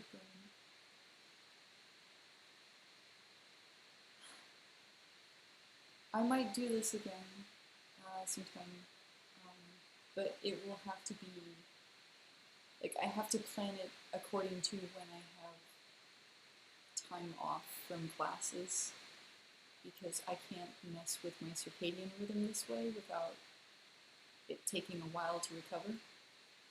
And I do have to do it pretty late at night for anyone elsewhere in the world to actually be awake for it. So, yeah. But I might do it again. It'll probably be months from now, because the next real vacation that I have will be probably sometime in March or April. But I'll figure it out. And yeah. It was fun. And lots of questions. Got around a lot of different topics. So, awesome. See you guys. And keep swimming, right?